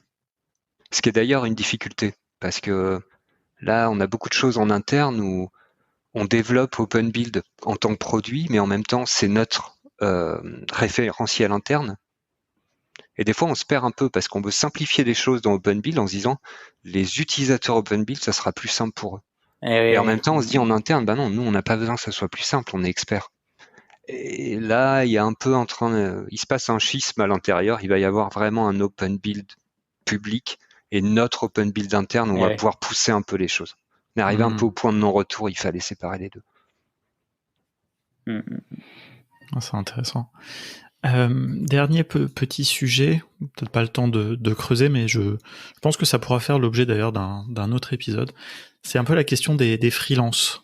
Vous bossez tous les deux avec beaucoup de freelance. Vous avez été freelance aussi, comme tu disais. Mais là, on va dire, j'aimerais bien prendre un peu le point de vue de l'agence et un petit peu des bons côtés, des mauvais côtés. Peut-être que ça peut avoir de travailler principalement avec des freelances. Est-ce que vous arrivez, alors chez RDev c'est un peu différent, parce que c'est pas une boîte française, mais est-ce que vous arrivez à faire des CDI? Est-ce que vous en avez envie? Est-ce que vous avez un peu cette logique? Alors, c'est pas maths peut-être. Ouais, c'est pareil. Nous, c'est un gros débat aussi.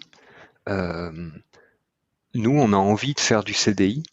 Les freelances avec qui on bosse ont envie de bosser pour nous exclusivement, et c'est le cas. Ils n'ont pas forcément envie de CDI. Tu vois, c'est un peu l'écho que j'ai. Il y a aujourd'hui quelque chose autour du freelance qui est aussi un mode de vie, un mode de travail de manière générale. Donc ça a été assez compliqué pour nous au départ de dire comment on se situe dans tout ça, parce que nous, ça nous fait porter un risque sur la boîte de finalement... parce que comment tu arrives à structurer un petit peu une activité? Vous avez des clients qui arrivent, vous devez produire, peut-être des clients vous en prenez de plus en plus quand même, parce qu'il faut un petit peu faire de la croissance. Comment gérer ça? Si tu veux, on est dans un modèle, nous, un peu hybride, où pour l'instant, on a 12 personnes avec qui on bosse. Sur ces 12 personnes, il y en a la moitié qui sont finalement freelance, mais à plein temps chez nous. Et on parle de freelance, mais finalement, on a des réunions hebdomadaires d'équipe, etc. C'est comme une question de statut, quoi. Mais toi, c'est qu'une question de statut. Que ces gens-là, ils sont engagés, ils vont pas vous lâcher du jour au lendemain parce qu'ils auront trouvé un meilleur contrat chez RDev, par exemple. Je pense pas, non. Je pense pas, parce que si tu veux aussi, ils travaillent sur plus de choses que des projets clients. Ils travaillent aussi sur des initiatives de la boîte, sur tiens, comment on pourrait faire le Q&A. On a un de nos freelancers qui bosse là-dessus. Du coup pour ce genre de... Enfin, j'imagine que oui. Et puis ils ont un quota d'horaire hebdomadaire dédié à la travail pour la boîte, quoi. Voilà, de travail pour la boîte qui est un travail ou même de travail avec nous en général, qui est un travail à temps plein. Et quand je dis ça, c'est un souci pour nous d'une manière ou d'une autre, légalement, administrativement, etc. C'est un modèle hybride qui est particulier. T'es pas sur une population qui va se plaindre de ça parce qu'ils sont en général c'est leur choix, rémunérés, etc. C'est leur choix. Que c'est pas quelque chose d'imposé, effectivement. Mais c'est vrai que légalement, c'est... Ils pourraient se retourner vers vous. Tu sais, c'était marrant. Moi, j'étais un peu de l'autre côté du miroir, en gros. Quand j'étais freelance, t'as eu beaucoup de choses sur... effectivement, le salariat déguisé par le freelance, etc., qui, moi, me faisait beaucoup d'écho à ce moment-là. Je me disais, tiens, c'est vrai que c'est quand même une pratique qui craint sur le futur. Et là, je me retrouve dans une situation où on pourrait tout à fait être attaqué pour salariat déguisé, même s'il y a une différence, on s'est quand même renseigné, on a proposé ces choses-là. On a proposé, tiens, est-ce qu'on peut t'embaucher? La personne ne veut pas le faire, à partir de là, tu es quand même couvert par ces choses-là. Mais je pense qu'il y a quand même, on est une boîte aussi remote d'une manière ou d'une autre. Donc moi je suis en France, Vincent est aux Pays-Bas. Tous les gens avec qui on travaille sont à peu près partout en Europe. Il y en a quelques-uns en France. Je pense que le côté freelance coïncide assez bien aussi avec ce qu'on veut faire. Même si, pourquoi pas, hein, ça pourrait être aussi des CDI. La nature du métier d'agence où tout est par projet, etc., ça s'y prête de toute façon. Mais je sais pas si c'est que ça, parce que tu vois, finalement, on n'est pas trop en mode on recrute des gens au besoin, on grossit, on rétrécit, etc. Pour l'instant, on a scalé la boîte, on va dire, avec prudence d'une manière ou d'une autre. Parce qu'on a le process et on s'y attend pour finalement intégrer des nouvelles personnes. C'est-à-dire qu'on ne pourrait pas passer d'aujourd'hui à demain embaucher 50 personnes. Je pense que ça ferait aucun sens. On développerait aucune application potable. Je pense que ça serait un champ de guerre complet. Et je pense d'ailleurs que c'est un leurre de se dire qu'on peut passer de 0 à 50 en 6 mois. À part si tu as vraiment un process hors du commun, mais même type AirDev, il y a des gens qui essayent. Tu passes dans d'autres dimensions. En tout cas, tu fais une croix sur une certaine qualité, c'est sûr. Je suis bien d'accord. Oui, parce que Lucien, tu disais chez AirDev, vous êtes 60, mais ça, c'est en combien? 5 ans? Peut-être cette croissance. Ouais, l'agence doit avoir 5 ans, 6 ans. Et puis, il y a un bijou d'optimisation des Après, si la même agence devait se recréer aujourd'hui, ça irait beaucoup plus vite. Parce que le marché de la demande pour des applications mobile il y a 5-6 ans, il y en avait quasiment pas. Je suis d'accord, mais leur process AirDev, leur process vient d'une itération sur 5 ans. Et c'est d'ailleurs un des process les plus poussés dans la standardisation, mais aussi l'organisation de personnes autour d'un projet. Je pense pas qu'ils l'auraient créé en 6 mois. Je veux dire, ça vient aussi d'expérience, d'itération là-dessus, etc. Ouais, moi je suis assez d'accord. Je pense que vouloir aller trop vite, trop fort, c'est un écueil, ou alors, sauf si très expérimenté. Mais là, on est sur un territoire quand même qui est assez nouveau, même si le marché se développe. Mais la technologie est quand même nouvelle. La manière de travailler, enfin tout ce que vous avez décrit là pendant 1h30 est très nouveau. Alors il y a des choses qu'on retrouve dans des agences traditionnelles. Qui est inspiré des agences traditionnelles. Bah oui, mais bon, tu vois, les agences traditionnelles, elles fonctionnent pas très bien. Je te dis franchement, tu vois, c'est globalement ce clivage entre les chefs de projet et les développeurs, tout ça, c'est difficile à résoudre. Tu vois, enfin, je l'ai vraiment vécu. Et c'est plus facile quand tu te capitalises sur les erreurs des autres, quoi. Mais c'est, enfin, le fait qu'il y ait du business, pour moi, ne suffit pas à construire quelque chose comme ça aussi vite, à mon sens, au moins sans expérience. Mais il y a forcément. Je pense que tu le vois même quand tu acceptes pas mal de projets. Et nous, ça nous est arrivé. C'est-à-dire que tu progresses de manière progressive. Ou si tu te ramasses d'un seul coup trop de projets, ça cascade très rapidement. Tu peux plus en prendre d'autres. Il y a vraiment un truc de scaler avec raison, on va dire. En fait, t'es pas une start-up, t'es une société de service.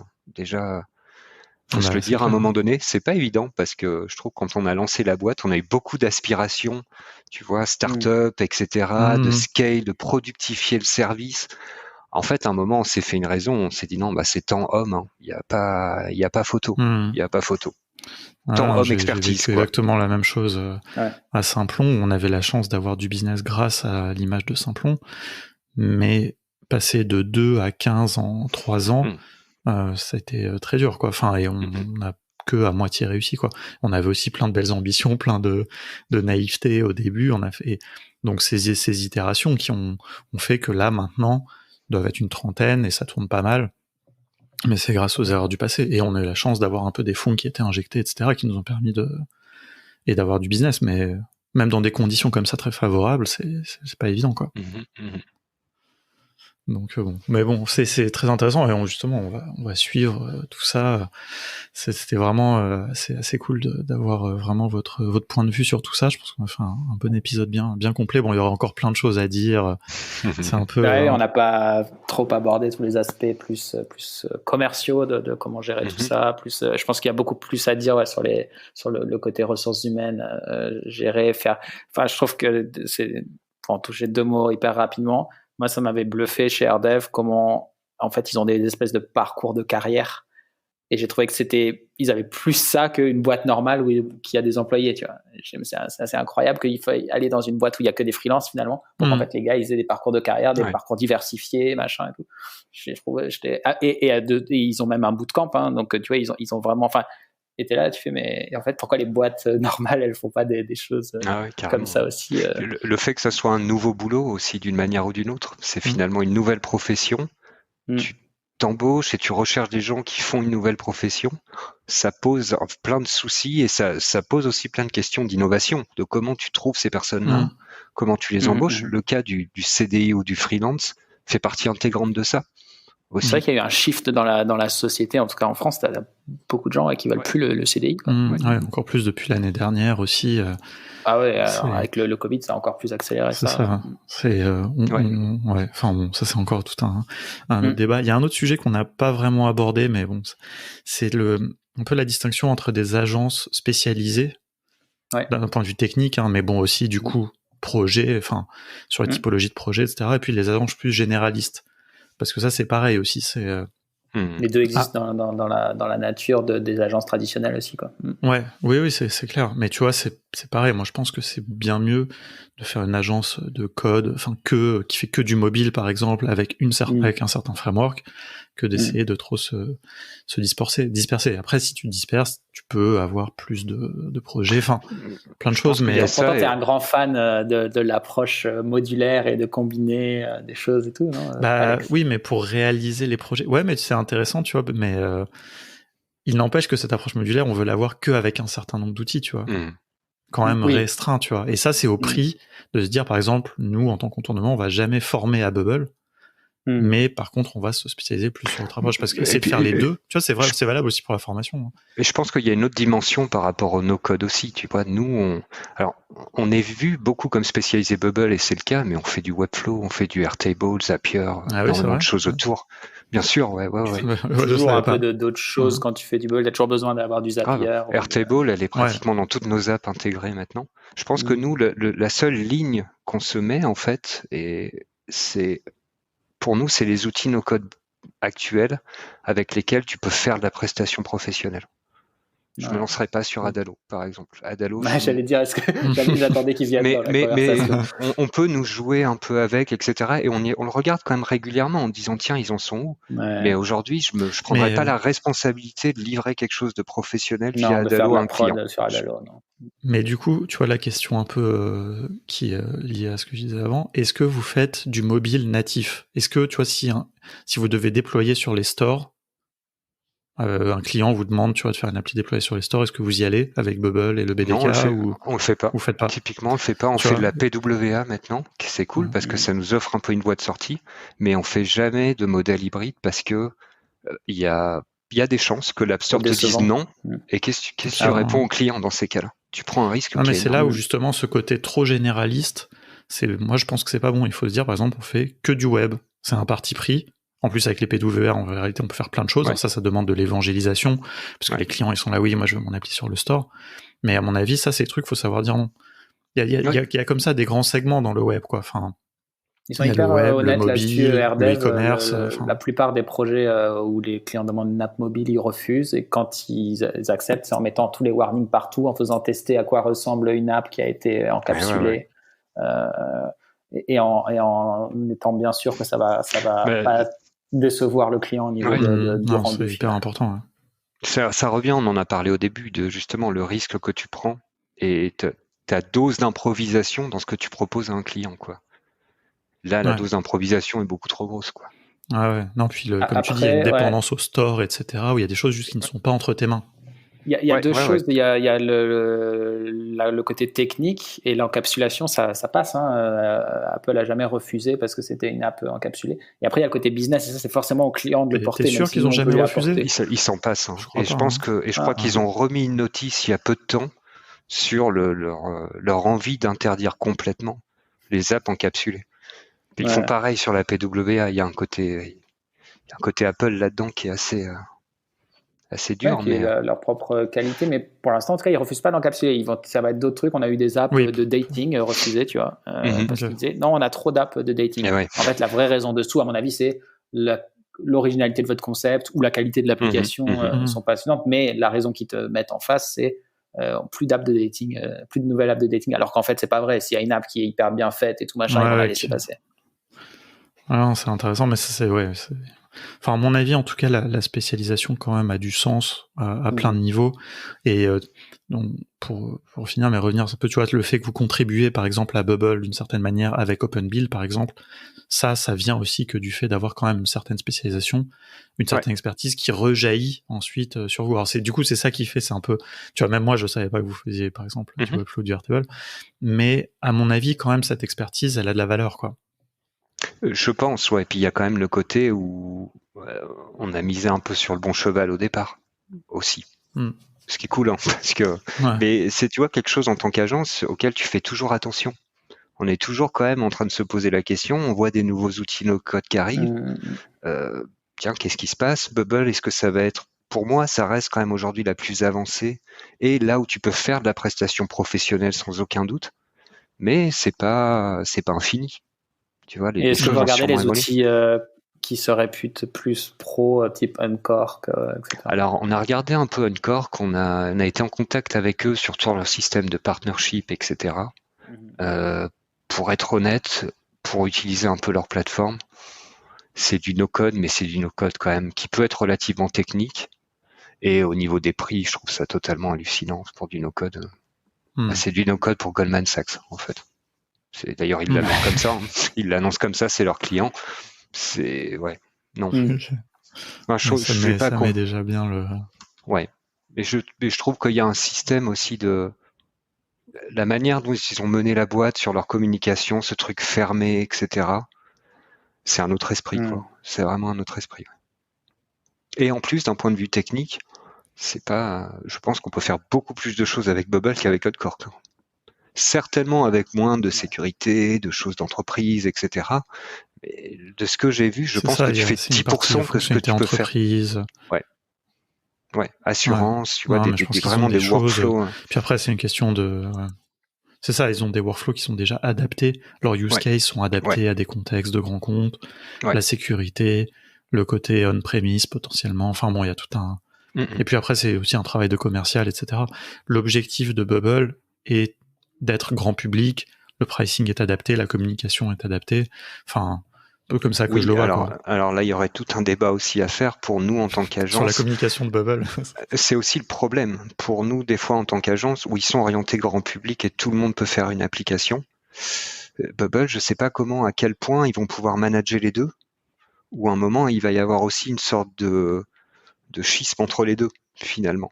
Puisque la manière dont nous, on fait des applications de manière professionnelle, etc., on est dans un objectif et des manières de travailler complètement différentes de quelqu'un qui vient de trouver Bubble et qui lance son MVP, par exemple. De plus en plus, les deux pratiques se séparent, en fait. Est-ce que tu veux qu'on pose la question à Emmanuel, puisque vendredi après-midi, on va l'interviewer. Je serais curieux sur Emmanuel par rapport à... En fait, même quel est leur ressenti là-dessus, parce que j'ai l'impression qu'ils sont partis avec leur mission, tout le monde peut faire une application, qui est une très bonne mission de départ, mais aujourd'hui, quand on voit l'environnement professionnel de Bubble, qui se professionnalise extrêmement vite, je pense qu'ils ont beaucoup de mal à réagir un peu à ça, parce que ça peut être en grosse contradiction avec leur idée de départ, finalement. Si Bubble devient un truc d'expert... Il y a des outils qui sont plus proches de cette mission-là, de dire vraiment tout le monde en quelques heures peut créer son application, machin. C'est plus une promesse qui est fulfilled, désolé, par Glide ou d'autres. Et ça, je pense que c'est pas évident pour eux à mettre, à interpréter et à réagir. C'est un vrai sujet. On lui posera la question. Avec plaisir. On a beaucoup de questions. Réussir à lui faire partager quelques chiffres aussi. Moi, j'aimerais bien savoir un peu le taux d'utilisateurs payants. On a ces 5000. Qu'est-ce que ça représente, tu vois? Parce qu'on a des vagues idées, mais on va essayer de le cuisiner. De le cuisiner un petit peu. C'est l'objectif qu'on s'est fixé. J'ai plein de questions aussi qui viennent de la communauté. Enfin, voilà. On va essayer de tester vraiment, à voir à quel point il est franc et ce qu'il a l'air d'être. Donc voilà, on va voir s'il fait de la langue de bois ou pas. On va un petit peu le tester là-dessus. Bon, bah écoutez, merci beaucoup à vous deux. Je vous prends pas plus longtemps. Je suis sûr que vous avez plein de travail pour vos agences respectives. Et moi aussi. Et c'était un grand plaisir, en tout cas. Je trouve qu'on a quand même abordé beaucoup de points que je voulais évoquer. Et puis, de toute façon, où est-ce qu'on peut vous suivre un peu, du coup, Matt? Qu'est-ce que vous documentez? Nous, ça sera sur notre site, donc qui va changer de nom bientôt. Donc ça sera... Ah oui, tu nous as pas donné le scoop du coup. Tu peux nous donner ou c'est trop tôt? C'était Ideable et ça sera Thinkso. Donc ça sera le nouveau nom. Thinkso, ça sera comment? TINKSO. D'accord. .com. Avec .so. On l'a pris aussi, mais on sera sur du .com. D'accord. Et je pense que on va faire le chiffre dans un mois à peu près. Ok. Donc en juin, avant l'été, quoi. Ouais. Et la raison. Je t'ai dit avant mai, Alexis. Ouais. Donc, pourquoi vous changez de... Alors on a eu des problèmes au niveau du nom en général, c'est-à-dire on a fait l'erreur de pas déposer le nom déjà en 2017, et il y a une autre boîte qui s'est mis à utiliser le nom et qui a déposé le nom avec justement notre logo. Et on a reçu une lettre 6 mois plus tard comme quoi on pouvait plus utiliser ni le nom ni le logo. Voilà. Donc bon, c'est une bonne. D'accord. Bon, c'est un bon apprentissage en même temps. Changer de nom que de. Ouais. Puis mais ils sont dans quel domaine? Pareil, ils développent des applications aussi. Ah ouais, en plus. Ah ouais, non mais c'est vraiment copycat, c'est incroyable quoi. Ouais. Ah ouais, mais c'est bizarre. C'était l'occasion aussi pour nous de changer de nom et de changer de marque. Ouais. C'était pas si mal. Mais bon, il faut faire attention à vos noms. Voilà, c'est un bon exemple. Et on a eu tendance à pas du tout y faire gaffe. Cette semaine la notice que notre nom était bien déposé. D'accord. On a réussi à déposer contournement. Ouais. En fait, il y avait personne qui s'appelait contournement, donc on a réussi à le déposer. Ouais. A priori, j'espère, on n'aura pas ce problème. Ça nous a pris un moment, c'était assez compliqué, mais on l'a fait. Et c'est vrai que c'était un bon conseil. Écoutez, merci beaucoup. Et puis on vous retrouve sur le Slack de No Code France. On peut continuer la discussion. Je suis curieux d'avoir les réactions des gens sur tout ça. Est-ce qu'il y a des gens qui ça donnait envie de faire une agence? Est-ce qu'il y a des gens qui se sont dit non, c'est finalement je vais rester freelance? On verra. Merci beaucoup et à très bientôt. Merci Alexis. À bientôt. Salut.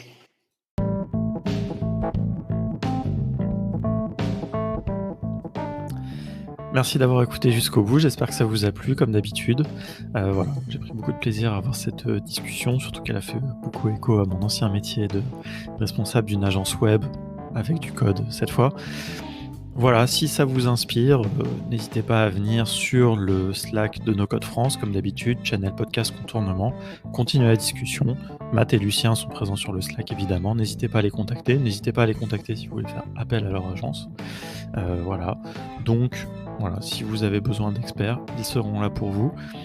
Et dans le doute, n'hésitez pas à nous contacter nous. J'en profite aussi pour dire qu'on est toujours prêt à aiguiller les gens qui se lancent dans des projets et à vous indiquer les meilleurs outils et les gens avec qui travailler. Voilà, donc ça n'hésitez pas, il y a des office hours, comme on dit, que vous pouvez réserver via notre calendrier sur notre site web et on sera très heureux de répondre à tout ça. Voilà, par ailleurs, j'ai un petit side project depuis quelques temps qui serait de faire une formation à comment monter une agence. Ça, c'est quelque chose que j'avais envie de faire avec mes anciens collaborateurs de l'agence que l'on avait montée. Voilà, pas spécifiquement d'ailleurs une agence no-code. Si c'est quelque chose qui peut vous intéresser, n'hésitez pas à me dire. C'est quelque chose sur lequel on va travailler cet été. C'est une formation. On ne sait pas encore quelle forme ça prendra, mais si ce sera peut-être vraiment la forme d'une formation. Si c'est le genre de choses qui peut vous intéresser, n'hésitez pas à me contacter pour me dire comment vous verriez ça, ce qui vous intéresserait là-dedans. Voilà, je vous laisse, et puis on se retrouve la semaine prochaine pour un autre épisode. À bientôt.